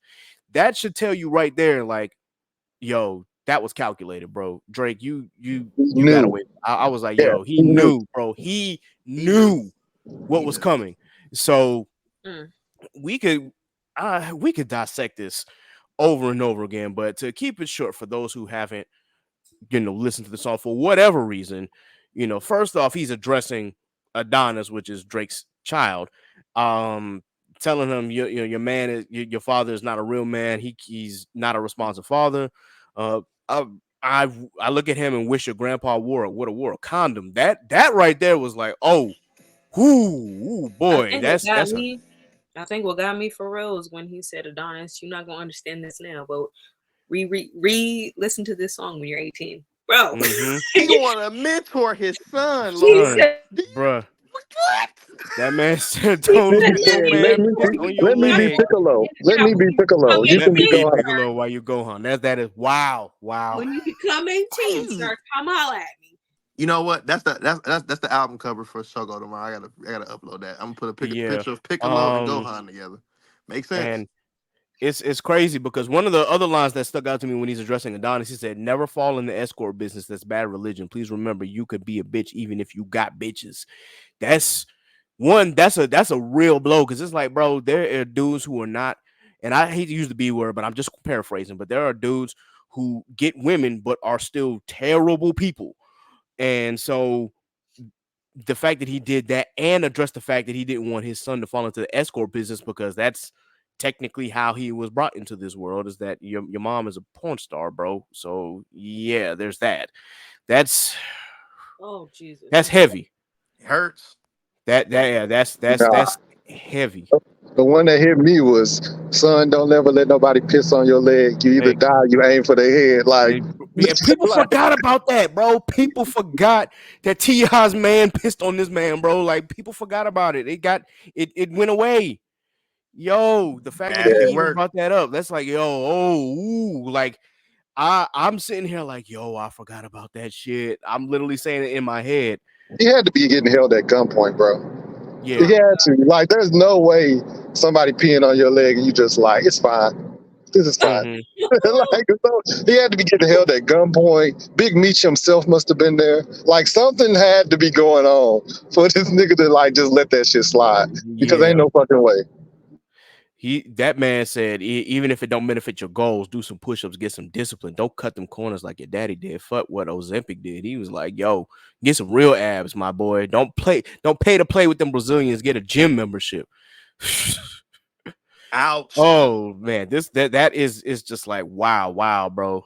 Um, mm, mm, mm. Wow. Dear baby girl. Okay. Dear baby girl. Yeah, We all and want to know who your daughter is, Drake. We all want if to know. if she exists, and if this isn't like one of those because all the Drake fan pages say, "Oh, Drake set him up with this shit." I'm like, I don't know about it. Well, we'll see. Yeah, If we'll it, see. yeah, if it turns out it's true, that's That's not good. nuts. But at the same time, there could be some other hidden stuff with that as well. But I just like the fact that at the end of that verse, because he's like, oh, you're not watching Frozen or doing timetables and things like that. But when he said, yeah, he's a hit maker, songwriter, superstar, right, and a fucking deadbeat that should never say more of life, that is that I was like, oh, this nigga Kendrick he's ready to like go at him. But I want to go back to where he's addressing his mom and dad, Sandra and Dennis. He's only a psychopath, bro. Kendrick is an absolute psychopath to this. He said, your son's a sick man with sick thoughts. I think niggas like him should die. Him and Weinstein should get fucked up in a cell for the rest of their life. He hates black women, hypersexualizes them with kinks of a nympho fetish, grew facial hair because he understood being a beard just fit him better. And I think that beard line flew over a lot of people's heads because It did. basically, yeah, it flew over a lot of people's heads. Again, there we have love for everybody in the LGBT community, but just the fact that he said that, I was like, oh, okay, we get in there. But he said more generally, a beard is someone that provides cover for someone. Taking to the next few lines, Kendrick may be saying Drake is covering for a ring of sex offenders on OVO, which, yep, he got sex offenders on HOVO that he kept on a monthly allowance. A child should never be compromised, and he keeping his child around him. And we got to raise our daughters knowing there's predators like him lurking. Fuck a rap battle. He should die so all these women can live with a purpose. Bro, and we going into exposing That's OVO scary work. Those are calling them like sex offenders, that they got a sexual trafficking ring. It's and then they be streamlining victims all inside their home and calling them Tinder, then leak videos of themselves to further push their agendas, which we know about the leak with Drake and all of that, but we ain't gonna get into that. But it's a lot of like heavy shit. And then when he finally addresses Drake himself, it's just like, bro, he even said, I know you're probably thinking I wanted to crash your party, but truthfully, I don't have a hating bone in my body. This is supposed to be a good This was exhibition within the premeditated. game, but you fucked up the moment you called out my family name. It's like, okay, this is what we warned you about, Drake. You decided to go there with Pusha T and name his wife, and now you're doing the same thing with Kendrick and Whitney. When are you going to learn your lesson? How many times do we have to teach you this lesson, old man? That's pretty much what's going on here. Stop mentioning these people's wives and their family, bro. On some man shit, bro. Stop. Like if you and I know again, all's fair in love and war, but if you know that the person you boxing with can box either better or just as equally as you, don't go there. Do not go there. But especially when you know you don't got no information on. Like Kendrick is a private person, so yeah, how? exactly. What you think that you had on that nigga? That's the reason why I wanted it to be J. Cole and Kendrick, because them niggas don't have. They just really private niggas. So it would have just been about the bar. That's why I wanted that. But that's a whole different story. But like Mm-hmm. Drake, you're too much in the public eye. Like Cole any was little thing smart. that you do, we can see it. And Kendrick is very private, so it's like Cole was just smart. He said, really. I'm out of here. Yeah. Cole was It's smart. yeah, Living his best Cole life. did the right thing and bowed out respectfully. He was like, I'm bro, gonna Yep. say it like I this ain't said got it nothing to do before, man. with me. He's Listen, living his I best think life. Cole and Kendrick said something to each other. They had a Mm-hmm. nice little conversation, and Kendrick told that boy, "Say, hey, look, Jermaine, we good, okay? But I need you to get out the way because it's some Absolutely. stuff that you don't Absolutely. even know. Like, you know what I'm Right. saying?" And he said, "I don't He know. I don't definitely care how you handle it. I don't care what you do about it. but just get out the way. And so Cole did that. And I hate the way that he did it at his festival, but I'm glad he did it at his festival because Yep. now, in retrospect, Jermaine, you was So, hey, salute. Salute. It had Salute. nothing to do hey, with him in the first place. It didn't. they Salute. definitely had a conversation because on the next disc, Kendrick says, "I don't like the way that you use code." He Like did Right. say basically that. saying you He use Yep. did that say that. He did you say Yeah. that. use that nigga as a pawn to get in the middle of our beef. Like because Mhm. I think honestly and truthfully, what Drake was trying to do was throw J. Cole out there, and he's like, "You fight him," because he knew Right. the only two, like he knew those was the only two niggas that was lyrical enough to compete with each other. That's what I think that it was. Like, but But like that Kendrick just You might basically be onto goes. said, something, "You bro. But That's Cole a is good smart. point. He's just like, bro, this is not even my fight. Like I can't allow my ego to get involved with this. And he was smart in doing that. He was smart in saying, I'm out the race. This ain't for Mhm. me. At least he was smart enough to do that. Like, yeah, I'm out. Absolutely, absolutely, Man, and he looks so he much better looks now. so much better for doing that, bro. God. He knew what was Like coming. He definitely wanted that to be about the bars. And now that Hmm. all this is going on and everybody done decided they wanted to open their mouth and bring up Cole, I think Cole needs to diss Kanye. I think he needs to diss the game. I think he needs to get both of them niggas in line just to show like, nigga, I wasn't running from shit. Like I think he need to Right. get both of them niggas in line just to be safe. You know what I'm saying? To prove a point real quick. To be like, I I'm with wasn't it. running from shit. I'm with it, bro. Like, yeah, go after them niggas that talk smack about you please. because you decide to I get out need the him beef, to. bro. I'm with it 100%. I'm with Cause the violence, Kanye, that was disrespectful from him, bro. I'm mad at him still about that. Because it's like man. for you, Ye, to be talking crazy for the amount Did of times Kanye that people that came after you and you ain't say nothing, you want to hit a Hmm. nigga while he down? That's when did crazy. when did Kanye diss him? So he didn't like Was that it in like remix. that? Like He that did the remix. remix. Yes, bro. J. Cole dissed him like in 2015 or something like that. First of all, and this nigga ain't said nothing. Then he re-dissed him in Middle Child. Kanye quiet as a mouse. And now all of a sudden when J. Cole down, he trying to say something. Nigga, I'll be That's right so back on that whack, nigga bro. ass. Weak I'll be right back on behavior. that Yeah, nigga bro. ass, Pop Cole. Weak behavior. It, That's it's weak it's Yeah. crazy. behavior. But a theory of mine, and I actually kind of saw this on YouTube as well. Some a YouTuber said, it's crazy that a lot of people were probably afraid to go up against Drake, but now that Kendrick done opened the floodgates, now everybody is like got some kind of confidence now to go at him. Hey, kid, don't forget this part though too. And I'm glad you just said that. Metro released the beat at 4 a.m. this morning. The Mm-hmm. BBL Drake beat. And Yes. if you go on the timeline right now, there is a challenge.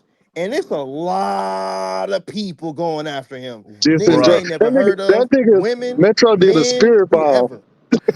he Metro really, he did a really Bro, did. he Metro getting did a Oh, spirit skills right bomb. He now. said, "Lend me your voices. great Lend me your comparison, bro. voices." Great comparison. Metro said, I'm Goku. Just give me your energy and just go after this nigga. And they're doing that, bro. There's women killing this nigga. There's men killing this nigga. There's R&B singers killing this nigga. Listen, bro. Mm-hmm. Drake is down 1 million right now. Like it's not just Yeah, Kendrick anymore. You got he ain't never lost the internet like this, bro. That nigga's losing the internet. Yes. facts. And he never does, bro. Like Drake does not lose the internet. And yeah, this is out of hand, bro, for him. This got out of hand real fast because he decided to put Kendrick's family in it. So Kendrick was like, okay. So just to end the conversation, at least with Meet the Grams, whether the accusation of him having a hidden daughter is true or not, that's yet to be determined. But the other accusations about him being a pedophile, keeping sexual predators around him, running a sexual trafficking ring, and just overall being a bad person, abusing alcohol, abusing Ozempic, to help out with his abs and other drugs and other things that he's Taking a doing. picture of his prescription pills is diabolical work. Yeah, Like whoever is in his camp, bro, and that's what I whoever wanted to end off on Super because bad. that cover art, we just saw the glove, and then we Meet the Grams, we see the whole picture. It's like, oh, ooh, Everybody would have to go, bro. yeah, Like, everybody would have to yeah, Everybody, go. dog. everybody. Like I can't trust nobody. I said that on Twitter. I'm like, bro, get rid of your whole camp, bro. Just get rid of your whole camp. Like it's not worth it. It is not worth it. And then Saturday happens. Now, after of course we dissected on Shogo, we're left, of course, speechless. We talk about everything that was included. Of course, we're questioning, what's going on with Kendrick's life, and if those rumors about him, in being in domestic violence is true. We're now questioning, of course, what's going Drake on with responded. Drake, and yeah, Drake responded. we you said Drake responded Yep. just now. Yep. Uh, Ooh, this ought to be interesting. Wait, no, Jesus seriously? Christ. There's no sleep. No sleep, Wait, bro. seriously? Is it posted? Because we can react right here. I mean, I saw people I'm saying looking for it now, bro. But somebody I just said that I'm seen. gonna have a quiet Sunday, and then that DJ did say good luck.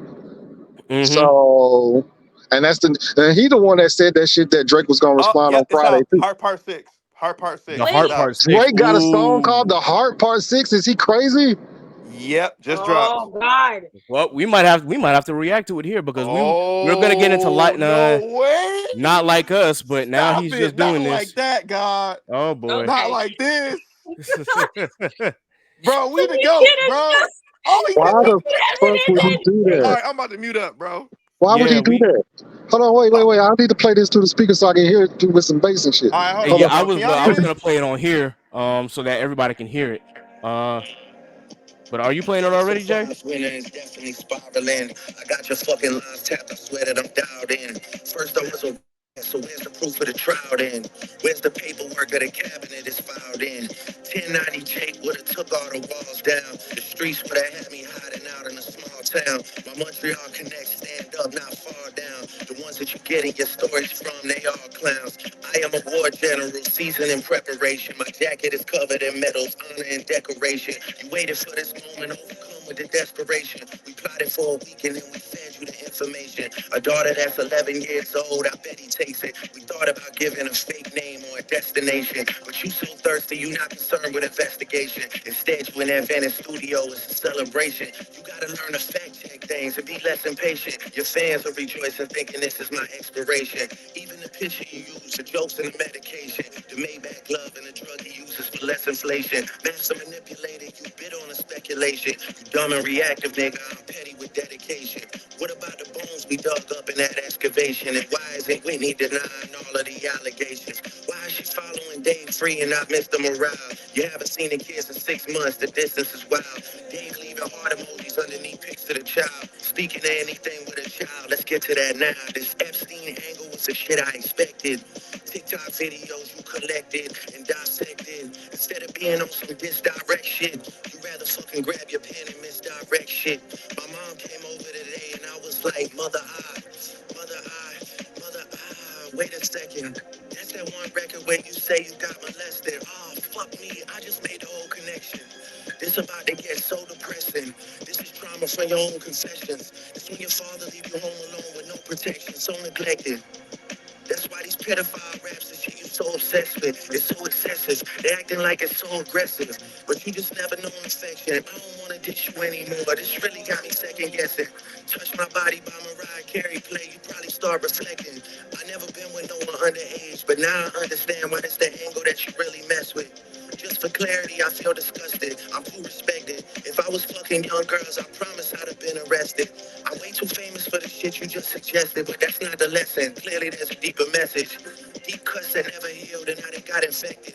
Like if Dave really fucked your girl and got her pregnant, talk about breeding resentment. Not sure how to ease the sentiment, the shit's too intimate. I'm praying you recover from both incidents, but you a piece of shit, so this shit really no coincidence. Drake is not a name that you gon' see on no sex offender list. Easy does it. You mentioned it A minor, but niggas gotta be sharp and tell the fans who was it. You thought you left D flat, D major. I'll slit your throat with the razor and do Rick Ross air like that one flight from Malaysia. I'm your baby mama screensaver. Only fucking with Whitney's, not Millie Bobby Browns. I never looked twice at no teenager. I'm a fucking hit maker, dog, not a peacemaker. Yeah, bullets that I'm stuffing in each chamber. Your ass in extreme danger. Stop buying views and buy comments. You may as well keep the paper. Shit you about to need for later. I give a fuck about your streaming data. You could drop 100 more records. I'll see you later. Yeah, maybe when you meet your maker. I don't wanna fight with a woman beater. It feeds your nature. If you still bumping R. Kelly, you could thank the savior. Said if they deleted his music, then your music is going to a hypocrite. I don't understand why these people praise You're sounding like you sent him commissary when he needs some paper. Album dropping soon, no wonder you turning cloud chaser instead of doing hard labor. Nigga, I see you when I see you like Fantasia. Whitney, you can hit me if you need a favor. Oh, And when I say I hit your back, it's a lot safer. I promise. Yeah. I'm not gonna lie, this shit was some good exercise. Like, it's good to get out, get the pen working. You would be a worthy competitor if I was really a predator and you weren't fucking lying to every blogger and editor, but it is what it is.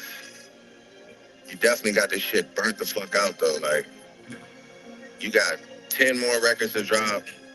The one before the last one, we finessed you into telling a story that doesn't even exist. And then you go and drop the West Coast one to try and cover that up.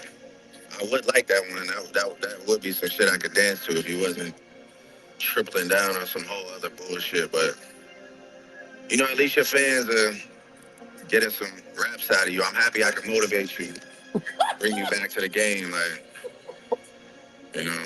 But just let me know when we're getting to the facts. Everything in my shit is facts. I'm waiting on you to return the favor, like. hey, bro. He really should have left that Hey, shit in the archive. yo. That shit was weak, bro. Stop playing with me. That was hard. I'm sorry. That was hard. That shit was low-key weak. Bro, you got your ass handed to you drinking. Now you talking about, girl, bye. Oh, he answered everything. It's pretty good. Hey, Ken, you muted, brother. Bro. Wait, You're right. was I that a was muted. response? Did I miss That was the response. That was the Heart Part 6. That was Drake's response. Oh my Hey, God. swear to God, look, my phone died, so like I'm mad because I couldn't even got down and get my 2 cents in. But if that's the response, I got to sit down and listen to it because I came back in on the back end of it. Mm-hmm. Oh man. So man. Response. Bro. No. hold Look, on. I'm I gonna be feel objective.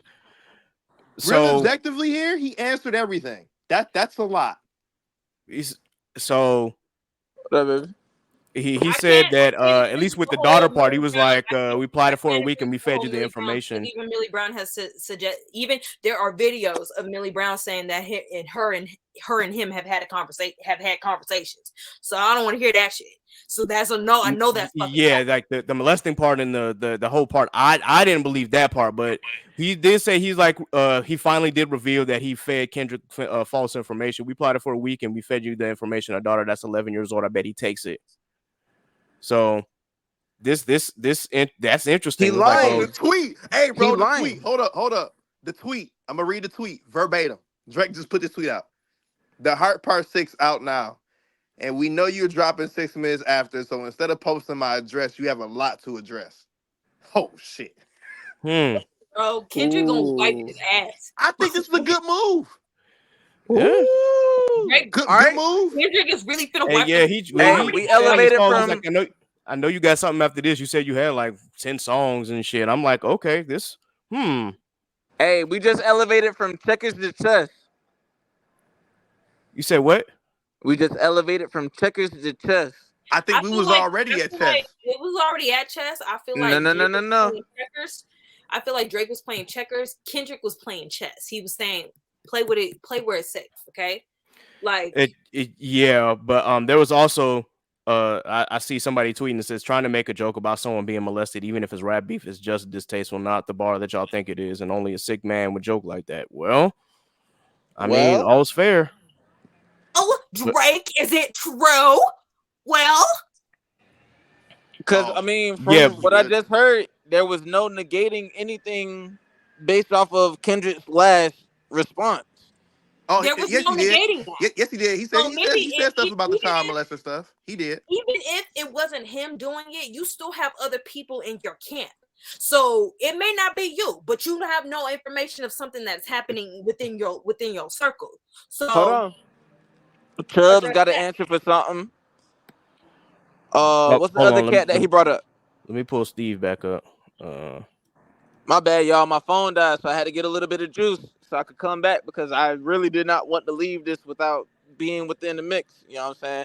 But no, Kendrick brought up Chubbs, And what's the other cat that he brought up? Um, Damn, he literally said them niggas back to back and said that they was weird. Uh, I believe it's I Fuck. believe it was because I know which line you're talking about. Baca. Uh-huh. Yeah. He said Baca got a Mm. weird case. Why is he around? Certified lover boy, certified pedophile. Yep. Hello. Whitney, So Whitney, feel free to hit me if you need a favor. And when I say I hit you back, trust me, it's a lot safer. Hmm. We going back to the domestic He's violence not letting it allegations. go. He's not There's letting it something go. with that, bro. You know He what? wants he wants Kendrick to address it. Yep. That's Drake's pen. I think the pen is back. I think we finally got we finally got Drake that we've been asking for. He's Hmm. serious now. Okay. And Okay. he was like, "Oh, that's some good exercise." I'm like, "Well, he's in, it brought you back, bro. If this in is what round it's gonna four take, though, in round four is when you choose the goddamn charge back. Ooh. yeah, this ought to be I mean, interesting." tell me if I'm wrong. But you choose round four after you done goddamn had all of this stuff, and now you trying to make it seem like Kendrick This goddamn Epstein flogging angle on was what the he's shit rapping I about. expected. TikTok videos you collected and dissected. Instead of being on this direct shit, you rather grab your pen and misdirect shit. I mean, here's my question. Did you really decide to make up an allegation about a 11-year-old kid to see who? Well, he made. Okay, all right. You know what? Let me No, let no, me back. no, keep Let going. me You were going no. down the right Let me track. Him, backtrack. I'm gonna backtrack because I think I want to. I might. I think Drake just cleared his case, and I'm gonna say how. If you use that as you have another kid as a way to find out two things: one, who's giving the information to Kendrick, and number two, to see if he bites.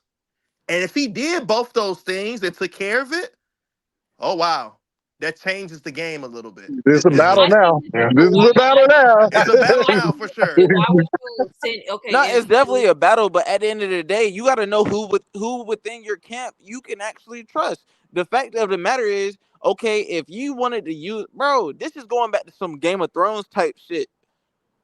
why I'm would gonna you? tell you, Why I'm would you? going for the Why crown would when really I'm just going for the next nation goddamn stronghold type shit. And then I just want to see how that's gonna go and reach the top. If the top already get it and they already know what's what, because Why they would got you their feed own. false information? Well, I mean, my thing is, why would you feed false information just for him to take the bait as far as a child? I, Like, I Because think that was with It's the that, big weird. thing that was the that's big thing weird. that's the That's big thing weird. that he lost to in last battle with Pusha T revealing that he had a child. I think that makes sense. that That's makes I sense think weird. that because makes sense because it now it, it's like it, you had it takes another care kid. of But the leak again, too hold though. on. I feel like we could all agree. Why would you try to bring your child or a child into any beef that you have with another grown ass man? Well. This the thing though, right? And I don't think it's really just necessarily about Adonis. What I'm saying is like he used a fake information piece to do two things in one. It's some anime villain shit though, He's for real. weeding out This his is team. definitely Norman and Ray on Promise Neverland I when he swear to found out God, that bro, Ray it was the Come is. on. fucking. He figured that nigga out. He was like, all right, I got to figure out who my mole is, so I'm gonna lie to everybody, and then whatever it is, nigga, that's the one that gets revealed. He probably told 3 different lies to people, and whichever lie got out is like, boom, this is the one that's the mole. That's I mean, crazy. that makes sense. Hmm. That's lame. It makes That's sense. lame. Yeah, That's it makes lame. sense as far as like addressing the mole. I think that Kendrick gonna drop it in it was 15 minutes. Watch. Yeah, we waiting for it. You know, it's yeah, coming. yeah. We It's coming. whether it's 15 minutes or even tomorrow, like I know that Kendrick is going to respond, and he might even have to talk about what Drake said. He's like instead of dropping in 6 minutes, address these allegations that I got because everything I got is facts. I'm like, well, I don't think that Kendrick was. I don't know if he necessarily again hid the fact that that there was abuse going on between him and Whitney. But he's trying to say that Kendrick also doesn't. He hasn't seen his son in 6 months, so that's gonna be something that we gotta The Dave Free joint, yeah. yeah. But And and Ked, we and cannot Dave just Free leaving emojis underneath pictures. And the cover of this song is a Dave Free emoji picture. That is Yeah, That's really correct. That's crazy, bro. villainous.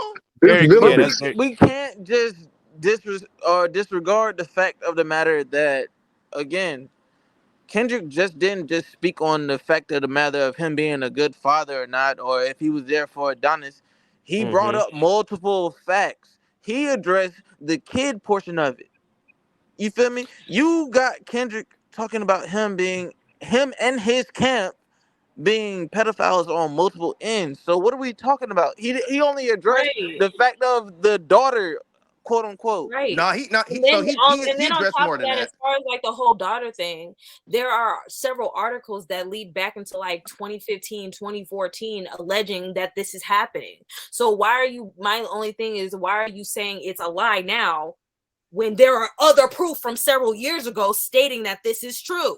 So Hello. like, I don't know, man. what It's are a you lot. trying to convey? That's what I'm saying. This is bullshit. This is bull, because I'm like, bro, like there are articles from several years ago stating that you had an alleged daughter. So leading back to today, it makes sense as far as the correlation that you have an 11-year-old daughter, but all of a sudden you're saying, oh yeah, that shit is Uh false, and oh. I just gave you false information.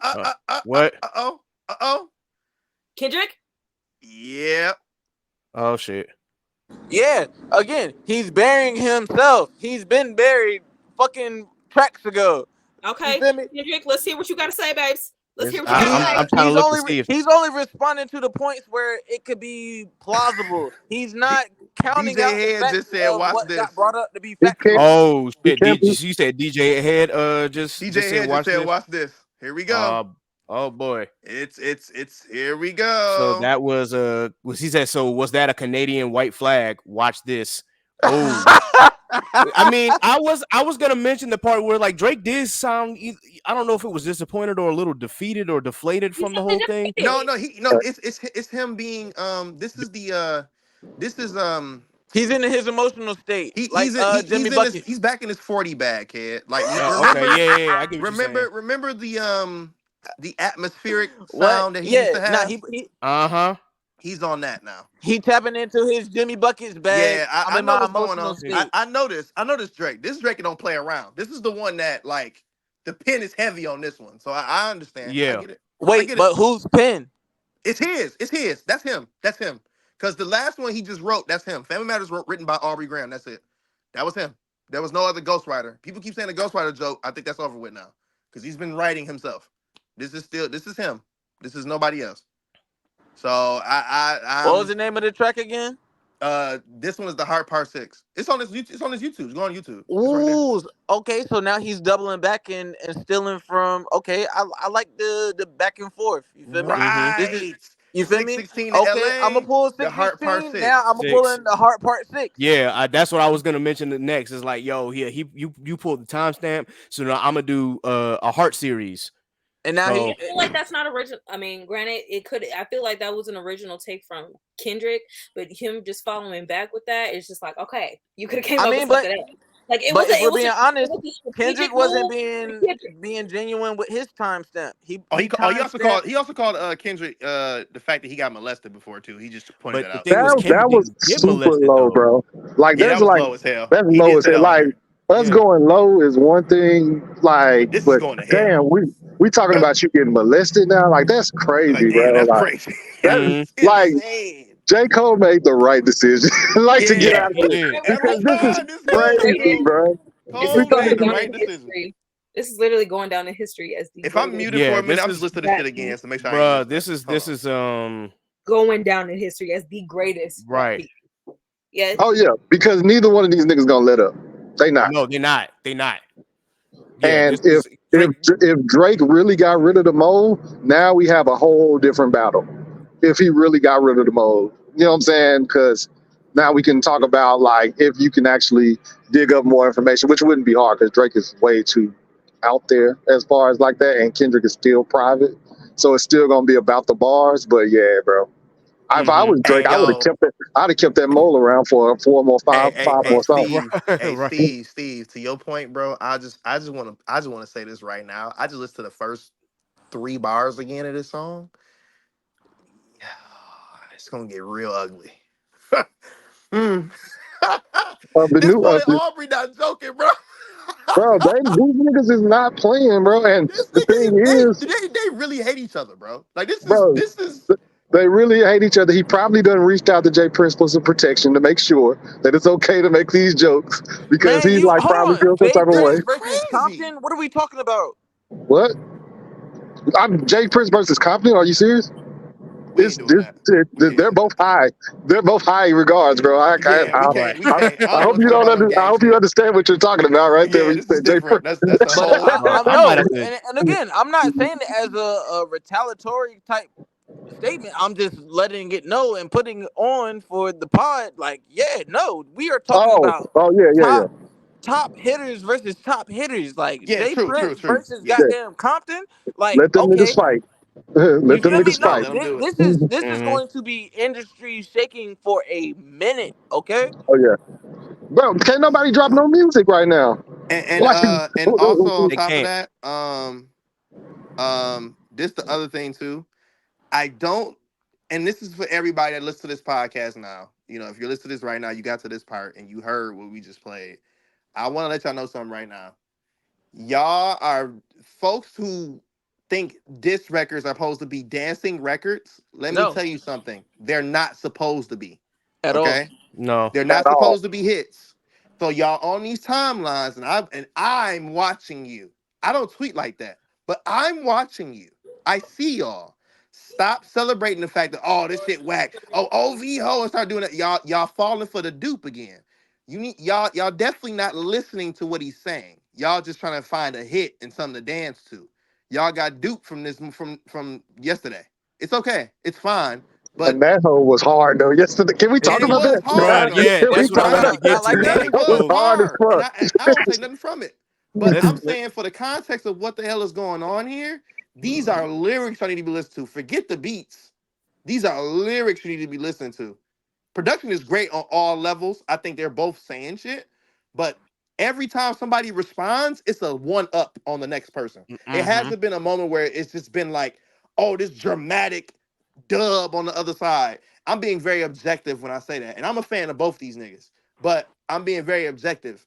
It's never really been a clear deciding winner. It did feel like earlier today and also yesterday that Drake had to throw the white flag because there was a lot of shit that he said in that new jump, right? hmm But at the same time, when you respond with this, talking about, hey, yeah, I lied about that, and I found out who my mole was, and I also found out about the fact that, yeah, you fell for the bait. So now I'm gonna talk about that too. And then throw into the fact that Dave free the whole thing again. You got the emoji up here. Then you want to talk about the fact of, oh, you keep talking about me being a pedophile. I would have been caught by now. Because I'm too big of a celebrity to be caught. That's crazy, Drake, because any celebrity can get caught with that. But we're gonna just I would skate say, past bro, you that. know how long it took Diddy before people started like actually blowing up Right. lawsuits? Fact. True, true, true. Let's But be he for still got real. caught. But he still got caught. You know what I'm saying? Right. So it's all of that encompassed to one. So I just want to say to everybody else that's listening to these tracks, thinking like, I can't play this in the car. It's not meant for you to play in the car. It's meant for you to listen and understand what the Listen. hell is going on. It's meant for Hmm. you to see who being more disrespectful. Because now the lines are drawn. Obviously, Drake can't go to California. Kendrick ain't going nowhere near Toronto. That's just how it And is that's now. what I'm saying. So No. now we're talking about little legitimate turf. Like, Turf now. Yeah, it's no, different. Hmm. I still believe Kendrick, if he wanted to and promoted a concert or tour in Toronto, he could go there. It's not the same on Drake's end. And I stand by that. I promise to Oh, you. Drake better sell that house. Oh Yeah. no, the Yeah, yeah, house he gotta can't. be He can't go sold. to. He cannot Yeah, come He can't to go to Cali no. LA. Uh-uh. He cannot go. That's why I said it's he cannot literally come to Compton LA. versus Jay Prince. Jay Prince only got stateside shit. Hmm. Yeah. Kendrick It's is still good internationally. And I just heard the latter half of what y'all just played. So like I'm trying to get y'all to understand, like it's deeper than what I guess Drake is trying to portray, because he is trying to make it seem like he's good everywhere. No, he is not good everywhere. Kendrick has made his stamp. People have put their eggs in the basket where they deem them to be profitable for themselves. You feel me? So not only is he going to be good, but the people that ride for him are going to make sure that he's good, and then even internationally going to make sure that he's good. Drake is burying himself, and I don't care about the stands. You feel me? Because again, just like school, I'm still J. Cole forward. But I Facts. understand and I see what's what for what it is. When it comes down to this beef right now, Drake stamped and stomped and scurried and sullied every single line when it came to the actual peace treaty. And now Drake is trying to make a means to come back. Bro, you're 2 steps back and Kendrick is He should have literally just three stopped. steps forward. He should have So, just stopped while he was But ahead. but but to that Everybody point though, warned him to Law, say right? stop, If to he not lied, respond. if he lied about everything, then who really ahead? yep. But And hold on. to But me, listen, to honestly, lie about bars and to lie about information just to make a counterpoint, that sullies your name. That's I don't like know. that's I like think me. you Hey, can't say That's that like me you cannot saying say I'm that you up. lied Hold about on, everything. listen. I think anything works in the art of war. I read the book. Anything yeah. works, no matter what. He just I was gonna say this is kind of a play from the Art of War, man. He was like, I want him to take the bait and see if he will, and someone But obviously did now. how is he I don't necessarily get it because it's like how is he lying about everything if there's already proof from years ahead stating that this has happened. there, there's no Hold proof on. that's been Where treated. is the lie? Hey, respectfully to everybody on the pod right now, if I were to lie and say that I'm up $200,000 on my per diem on a year type shit to boost my image because I'm trying to get to wherever I'm trying to get, and then I get fact checked or as they say Carfax checked, and it comes to find out that I'm only up goddamn 20,000 on the projected 200,000 that I said, y'all would look at me like a fraud. Um, maybe Because because I know you, I'll be more so like, Correct. hey, bro, Correct. I will look at strive. you like a fraud. Like what? And the but evidence is hold not on, and you said something very poignant. You said because you know me. We're talking about two main industry top niggas who are now talking about the fact that they are where they are at. No, it don't go Mm-hmm. like that. Kendrick willingly lied about some shit to make it seem like this is what I'm trying to portray to be on whatever point of contention that is so that he can see again. I get it. You trying to weed out the mole in your camp, but at the end of the day, you lose a little bit of credibility when you gotta lie about shit just to goddamn weed out the mole in your camp. If Kendrick got a mole in his camp, he probably already knew the mole. That's why he's going how he's going. I Drake guess had it's a to little bit of lie. assumption with that though. I think. I think because this is my only thing with the whole mole and killing two birds with one stone. It's back to the art of war. There's a passage I think in chapter God, what's that, 9 or 10, and it's something about using bait to then bait your enemy to make a particular action, so then you can pounce on them and they'll hit with a surprise attack. I think in this particular moment in time, Drake had to do almost. He's really doing 20v1 to be honest. But then there's also this other thing too. I'm not defending him. I'm just saying this whole point. It's more so of him, the information with the whole random child, also this other stuff, whatever it could be that could have been fake or real, whatever. It's now been fed because whoever the person that was given the information, he now know who he told the truth to and also he told a lie to. So Mm. now he probably took care of that person who told a lie, which I don't really want to know what happened to that person. I don't really care. I just hope that you took care of your business, took care of your house, right? I hope that's the case. Right. I hope you also check Baca, you also check Chubbs and the rest of them about their little sex offender cases, because if those things are real, you still have to talk to them about that. That's You that's got to something that get you them got to out of do. your shit because you Right. too big of an artist, like you said, to be involved in that shit. Yeah, and he said that himself in this Yeah. song. I'm too big of an artist to deal with this, right? So okay, so you got to address that because them is your niggas. So Yep. you And to you find out who the mole is, you take care of that, but also now because that mole has fed fake information, you now also made your enemy take the bait. He did parade around here like he was winning some shit, aka the most recent song.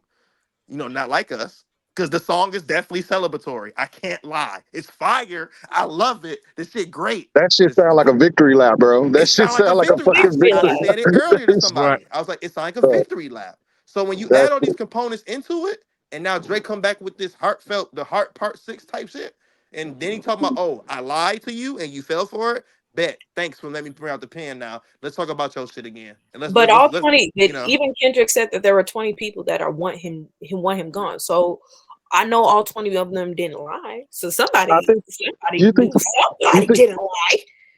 do you think that 20 is the real number or if he's just rapping at that moment? You If see what I'm we're being saying? Like honest, it's I it's think the more 20 so got We like talking don't about know. Rick Ross, 15. French Montana.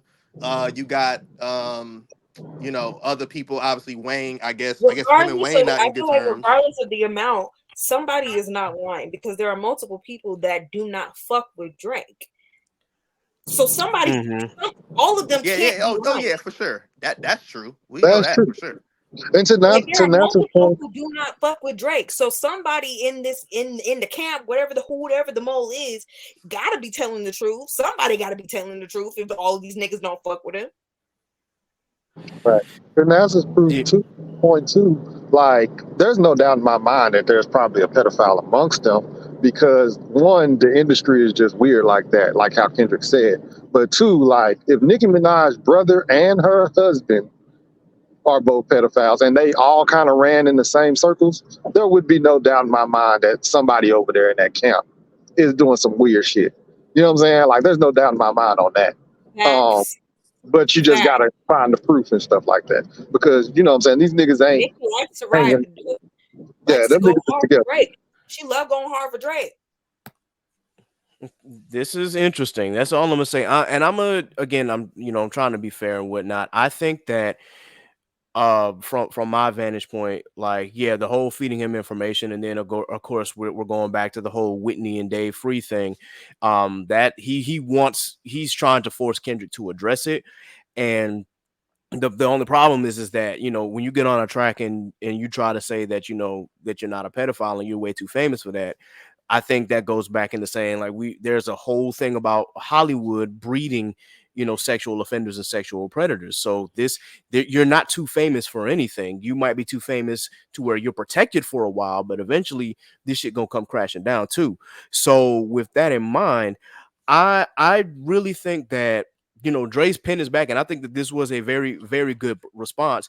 But I also think that Drake is still on the defensive because Oh yeah, he got a one up for yeah, sure. because again, when we go back to and to Not Like Us, it was like, okay, we're doubling down on the pedophile shit, but now we're not even talking about like the daughter or whatnot. And I know Drake mentioned in his song like you had to drop another one so you could play that off, but still. He still attacked your character, bro, and how you were, and he called you a colonizer, like how you, Double down on slaves and stuff. yeah, Yeah, you double yeah. down So on the hold on the on. There's still slave other stuff shit, to address. Address Let's that. not right? forget. Let's not forget the fact of the matter of he is the co-producer for the show Euphoria. You feel me? Mm-hmm. That was the entendre on itself. So You feel me? Because the show is about teenage kids having sex. Exactly. So Even like though they're adult actors, it is about high school kids and their sex lives and drug life and stuff like that. It is. You got a point. you feel me? So like that's and I'm mad because my phone was dying at the point that I wanted to make that.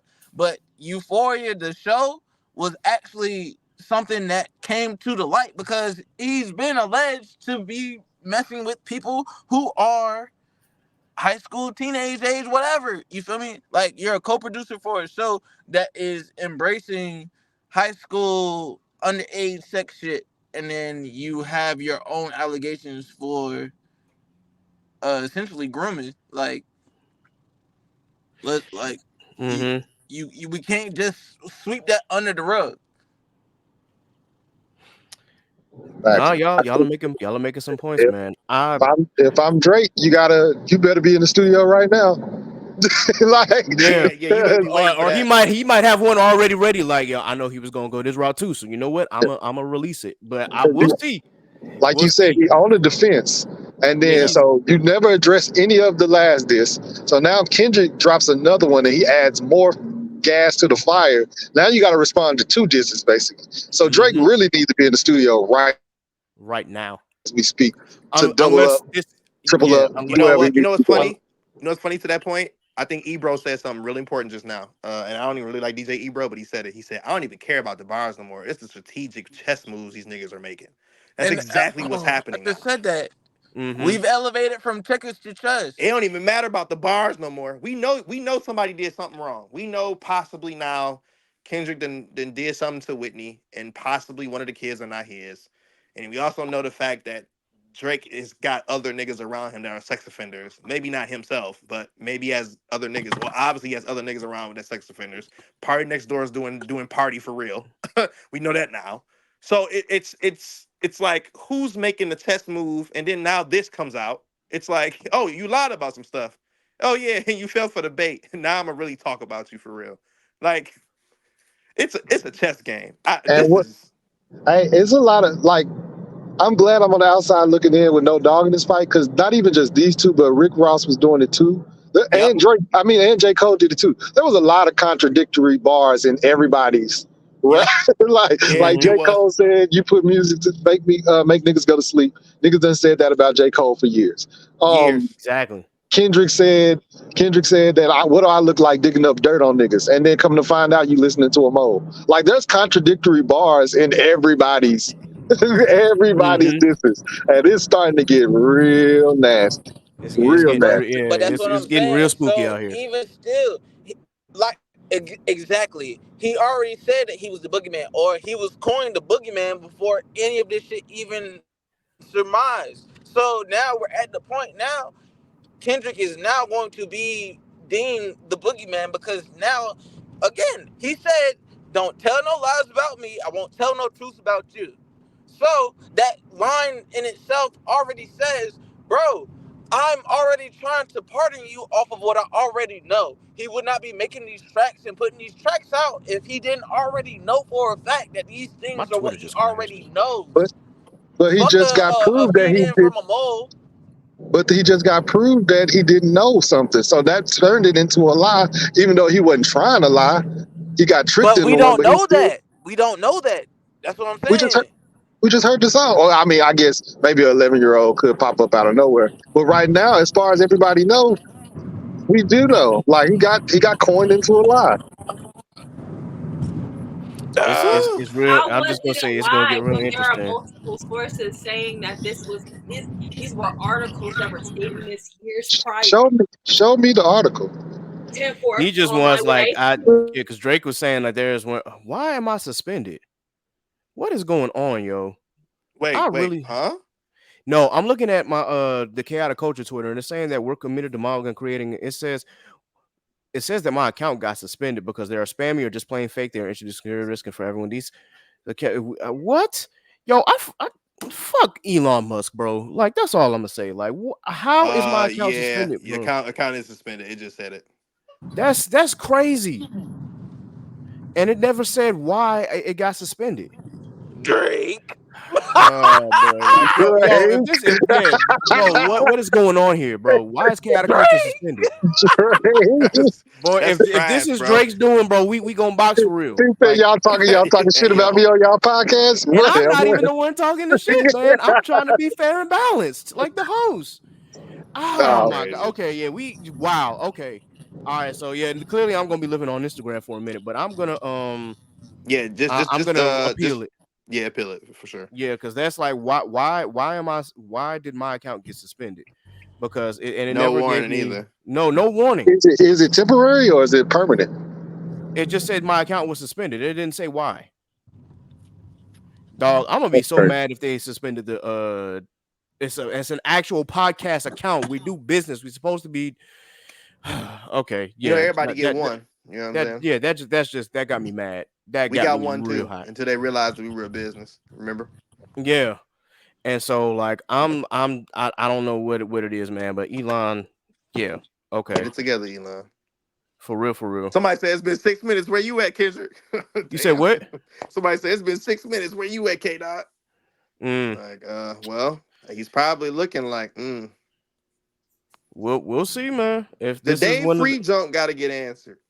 But yeah, yeah, there's some those Dave Fruit things is kind of going a little far too though. Because what if he did have a baby by Kendrick? You know, Kendrick baby mama. And what if they so cool, which I don't know, because that's a crazy thing to be so cool. But what if they so cool that they got past that, and now you surfacing that scar?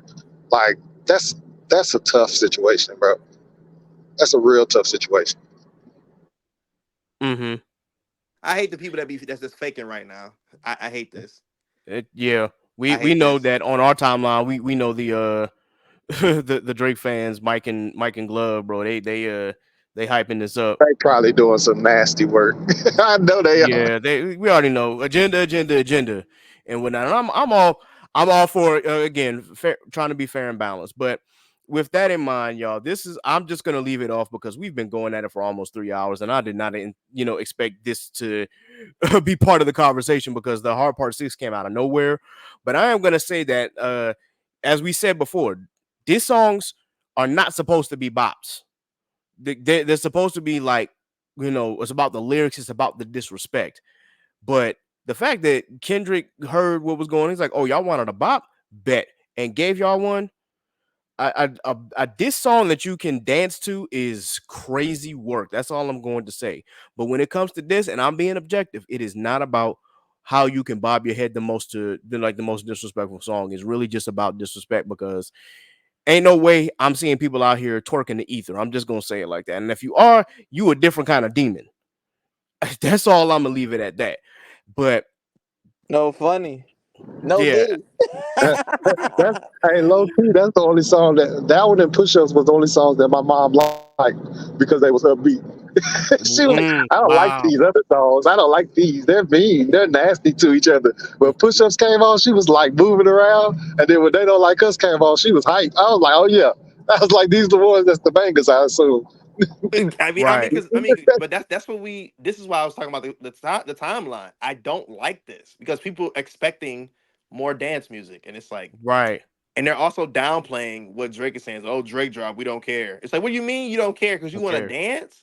Like, oh my god, y'all Yeah, lost the that's the plot. Y'all it lost the lost plot. the plot a long time ago. Y'all lost it, and it's like, But okay, I'm going to say that Not Like Us is again still very, very, very clever. And great. the fact that it's about, is a bonus. And I said that in my chaotic culture tweet that this isn't about, dance tracks, it's about the disrespect. Now if you can dance to it and it happens to be a great disrespectful track, then that's a bonus. And Not Like Us just happened to be that bonus. And I trust me, Not Like Us is gonna be in the clubs, even with the Heart Part 6, dropping out now. Not Like Us is gonna bang in the club. I was gonna be here forever, bro. And That yeah, shit is and here. this is what the people who really don't know hip hop, this is what y'all wanted. So Kendrick said, did y'all forget like how versatile I am? Bet I got y'all and gave That y'all part. one. So now you got a summer anthem. Versatility is everything in this industry right now. And the fact that, okay, again, I really do think that they're using Kendrick and Drake as, and I tweeted you, Steve, and Jay in the tweet. Is this the reset for industry? Because everybody's tired of the run of the mill type situation, stories and music and everything. Like, this beef is sparking something different that is needed for it to promote the culture. Like, not necessarily saying the negativity behind it is what is needed, but Mm-hmm. no, we need a reset based off of just everything that has come out. And I hope that this is imploring other artists to get in a bag and a pen and to actually start writing shit that is going to be fundamental to the art of rap, hip hop, and everything under in between. I agree So with you. I, so that's what I'm saying. So I'm not saying that it's promoting the negativity, but like, again, we're bringing up different avenues of hip hop. You got those who Yep. battle rap, you got those who have pen, and then you have those who can just freestyle.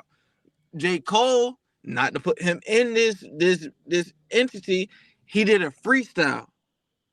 It was a freestyle, right? Yep. Kendrick and Cole, not Kendrick and Cole, Kendrick and Drake are in this lyricist pen battle right now, which is missed. And then you're bringing in the fact of the matter that people who are into battle rap going bar for bar with entendre on top of entendre on top of entendre is going to reignite what it means to actually rap and be a artist and rap in hip hop. Right. I agree. And Mm-hmm. that's what my point of tweeting y'all was. This is the reset that is needed because if I'm being honest, it everything sounded the same. It like I said, and I've said it multiple times within this platform that we're in a microwave generation. You can make a hot track that goes to TikTok and it boosts up because it's TikTok worthy and everybody's doing the dance to it to build the hype. Now we're getting to the point where people are actually, like y'all said, dissecting lyrics, actually looking for the entendres, looking for the pen, the inquisitiveness in between the bars that are being set, and then the Mm-hmm. fact that they're saying, and I don't mean to go off on a tangent, but this is like what I was trying to get to before my phone died. They're saying that Kendrick is rewriting material from battle raps. It wasn't until he actually made that point of being where he was at that it was pointed out that he was trying to steal from battle rap battles. So you got battle rap where everything is written out, it's methodical, and it's going to hit you with the punchlines, the commentary, the everything in between. And then you have those who are in the industry who are rapping. They have their writers, they have their own pen too. That's where Cole, I keep saying Cole. That's where Kendrick and Drake are at right now. And then you have the latter where it's just like, okay, boom. I could drop a hot freestyle real quick, knowing that I'm gonna get the views, the plays off of said freestyle, and that's gonna also build up my own platform. Mm-hmm. Right now, I feel like we're in a reset for hip hop. And that's my own opinion. And if y'all don't agree with me, that's cool. But No. You brought up an interesting point because we're not gonna get this at least maybe for another decade or maybe another 2 or 3, 4, 5 years. Who knows? Like as far as the timetable, like this is a pivotal moment in hip hop. You got the two juggernauts literally battling against each other, bro. This is crazy. I am thoroughly excited to see where this goes. I want to see if Kendrick is going to address the allegations and if he is going to drop another song. I really want to see because you're in a situation where Drake cannot is a person who does not want or like to take an L, and Kendrick is just a psychopath. Like he's gonna keep going whether something is true or not. Like he is ready to go. So this is just gonna be interesting or not. And again, this is just me speaking from my perspective. Like I am a fan of Drake, though his last 5 albums, with the exception of Her Loss, have really not done anything for me. But, I am a Kendrick fan, and I will be the first to admit that, yes, I love Mr. Morale and the Big Steppers, but is it his strongest project? No. And with that in mind, I'm not trying to be a Kendrick stan or anything like that. My whole thing is that the stand-up between Kendrick and Drake is absolutely crazy because you got the bots out here, working overtime for Drake, and then of course you got the stands of Kendrick who are doing just as much as Working well. overtime for Kendrick. Yeah, Yeah, for sure. bro, it's really really crazy, how this thing goes because people can't, just sit and be objective anymore and look at it from like They don't perspective. know Like, what it means, kid. no, they don't. And so, like, even me being a bigger Kendrick fan than I am a Drake fan, I'm still going to be objective. When Family Matters dropped, I said, "Ooh, this some heat, boy! Like this, the gloves is off." And then, of course, we got the Meet the Grands, and it was just like, "Holy shit!" But and then it's the same thing with Not Like Us. And now that the Heart Part 6 dropped, am I a little disappointed? I'm not gonna hold you, yes, but I'm not gonna say that Drake wasn't rapping because he was, in my opinion. But when it comes to the material of each song, is beef, and pretty much it boils down to whoever can cause the biggest shock factor and whoever can be the cleverest. So ultimately, I want to see where this goes, and I'm enjoying the ride. And if Kendrick happens to drop after this episode ends, then I'm gonna probably just have to do a straight up reaction video to it and go from there, because ain't no way I'm gonna be, we gonna continue this pod. We almost 3 hours in, so we gotta cut it off somewhere. But this has been a great conversation, y'all, and I just want y'all to know, with whether what side of the beef you on, yo, hip hop won. We getting some great music. You could say that Drake inspired Kendrick to release again, and you could say Kendrick inspired Drake to actually rap again. This is some good shit. That's all I'm a be as non-biased as I possibly can on this pod. That this we are getting some great shit from two of the biggest hip hop artists in the last 12, 13 years. So with that, y'all, I appreciate y'all pulling up. Is there anybody on here? We got any new business that we want to talk? I'm probably gonna have to skip over the rundown again because it's a long episode. Nah, man, just pull up the Circle High on every other Friday. Also make sure you listen to everything Hit Mob. I know Steve gonna say that. Make sure you tune into every single episode for Chaotic Culture. We got more spaces coming. Um, and my last parting gift is this, man. Whatever you doing while you listen to this beef, it ain't just about the dance songs, man. It's not. This is real deal disrespect. This is real deal hate from two people. And however this ends, which I hope and pray it does not end in a violent manner, I hope it stays on wax. But Mm-hmm. I'm just also saying as well, do not lose the plot that this is a beef. This is not, who got a better song or I like this better than that, and that shit is weak. No, that's not what it's about. It's literally about like what are they saying? Listen to what they are saying. You can do your information checks, you can do your fact checks, you can do your cross references, you can go dig if you want to, but there's apps called Genius. There's also particular hip hop journalists that cover both of these artists very very well.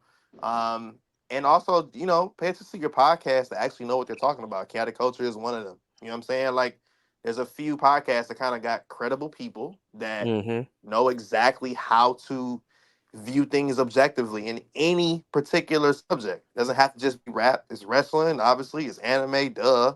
But in pop culture in general, there are people out here that use objective lenses. We're doing Hey our best Jay. that we possibly can. And learn what objective is. I need y'all to go read that in the Merriam-Webster dictionary. Don't read Hello. the word this. Go It read the was word over. of objective is. Hold on, That's Law. all. What were you about to say, Law? No, I wanted to piggyback off of what he was saying. So boom. Just because everybody has stated their own opinions about what is going on, we are not swaying anybody. We are just like Jay said, stating what we have come to our own realizations about. Okay. So that being said, there are things that we see, have read, have heard, and have also done our own due diligence of learning about that we speak upon. And it's not necessarily saying that we're picking or choosing a side on the fact of the matter. We are literally just, as it comes out, it's just like the hot press. In a sense, you could say we politicians to a point because we dissecting Facts. everything. Mm-hmm. But we also want everybody to hear different points because even if I said my point on the matter, you could have been on the same track and then you hear somebody else point and then you're like, okay, what Law said tracks, but also what what Jay said tracks as well. And now like you can kind of combine it. That's the point of the matter. Like we want everybody to be able to have their own point and sense. Because at the end of the day, when it ends and it concludes, that's gonna be the end. But where we're at now, we're just trying to get to the point where everybody is like actually caught up to the point and sense. You know? Indeed. Indeed. Any last words from Nasa and Steve? I know Nasa might go back into hiding after this, but I did want to ask if she had any parting Back into words. hiding is crazy. I'm going back into hide. I might go back into hiding after this. But this is honestly I'm really glad that I came back for this one. It was a really really good episode. But regardless, I feel like this is going definitely regardless of what allegations are there, regardless of what is true and what is not, I feel like this will really, just this beef alone is going to go down in history as something that's going to be studied.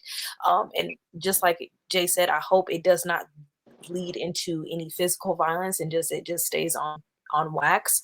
Um, but I guess we'll just have to stay tuned and see what happens. But I really enjoyed this. I did. All right. And Steve, any last words? I agree with everybody. Low key, this is the best battle.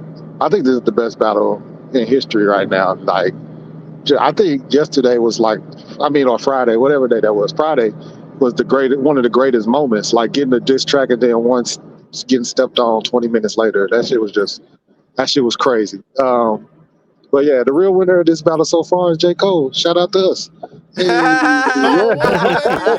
Yeah. Hey, 'cause boy, they start digging up dirt on him. I'm gonna be sad. Hey, but for Bruh. real, like, nah. Honestly speaking,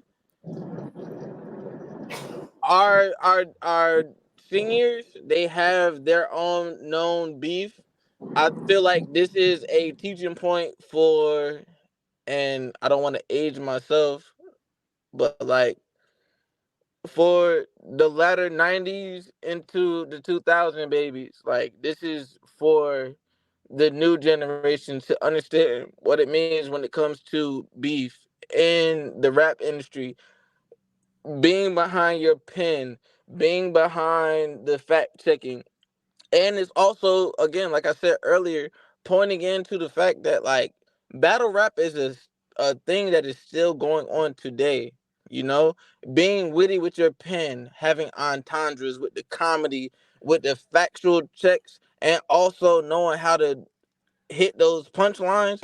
This is for this new generation because it's not about just straight drill, kill, money, women, whatever has been projected type situations. This is about learning about the industry and learning about what it truly means to be a true hip hop artist or a true hip hop connoisseur. You have to know your basis because you brought instances of Tupac, Biggie, and all of the greats from the past, and you're still bringing them now into 2024. Tupac hasn't been poignant since fucking 96, 97. Correct me if I'm wrong. But we're in the point where you have to know where this actually came from to actually, you know, be at a point where you're understanding truly what is being said. And if you're not understanding, you go to Genius or you go to the different platforms that are actually breaking down these lyrics so that you have an understanding for a better understanding and meaning of what it means to be within hip hop. That's my last 2 cents. Word. Guys, oh boy, this I'm hoping that this episode really does the numbers. I might have to drop this shit on a Monday, even though I said I was going to drop Tuesday, or I may we'll see, because I do want, Double as feature. y'all see, what I'm saying is that I kind of want, we know Shogo High is, dropping tomorrow at 9 for those who are, tuning in. Double We are feature. recording this as of May 5th, but yeah, man, we might have to do a double feature and just release it, because yeah, I'm gonna have to go into the lab anyway and edit and do the best that I can to make sure that this episode can get on streaming platforms and get on YouTube and quick, fast, and hurry. So with that, y'all, I appreciate everybody pulling up. I'm gonna go ahead and just do the normal sign off again. Be sure that you like, share, and subscribe to the Chaotic Culture Podcast. Be sure that you follow us on Facebook at Chaotic Culture Podcast. Please be sure that you subscribe to the Patreon for early access to bonus episodes and early access to these episodes. Again, you can subscribe at any of the 4 levels, whether it be $3, $5, $7, or 10. Either way, we appreciate your support. Patreon.com/chaotic culture pod. You can also follow us on IG at chaotic culture pod. Right now, X done suspended my account, so we gonna leave that out for the moment. But Elon, when I get my hands on, let me chill. Not too much. Yeah, I'm not trying to get my account suspended, but anyway, y'all already know what it is. Be sure that you follow me, Ked the Pro. That's K3D the Pro on all social media. Please be sure that you follow Miss Nasa on all social media at I'm Nakaso. Please be sure that you follow Law on all social media on IG at L.JR_96 and on X/Twitter at Law96_. Follow Jay at Lee Trey on all social media and follow Steve at Scuba Steve 1428 on all social media. And for our podcast host who did not get here, Miss Sappy, please be sure that you follow her at Scraps14 on all social media. Guys, I appreciate y'all coming through. Thank you for such a wonderful, wonderful episode. This Friday is actually my birthday. I will be turning 33. Yes, Yeah. sir. Yay, Yes, happy sir. May 10th. You birthday! already know what it Gang, is. gang. It's we making a lot of moves over here, and it's really, I'm really thankful to see another year around the sun. You know, thank God for the day, thank God for the morning, and thank God for just life in general, man. It has really been good despite all the ups and all the downs. You know, we here. So definitely be sure that y'all tune in to everybody else's projects that we got going on. Again, Shogo High, Inside the Mind of a Blurred, and Nasa whenever she's ready to pick up a mic again. Y'all please be sure that y'all stay tuned to that as well. The And real writers, nigga. exactly. And this has been another episode of the Chaotic Culture Podcast. So until next time, folks, remember, embrace the culture, chaos rules, be blessed, be safe, and God is love. And be easy. Peace. Deuces. One. Yo, yo, yo.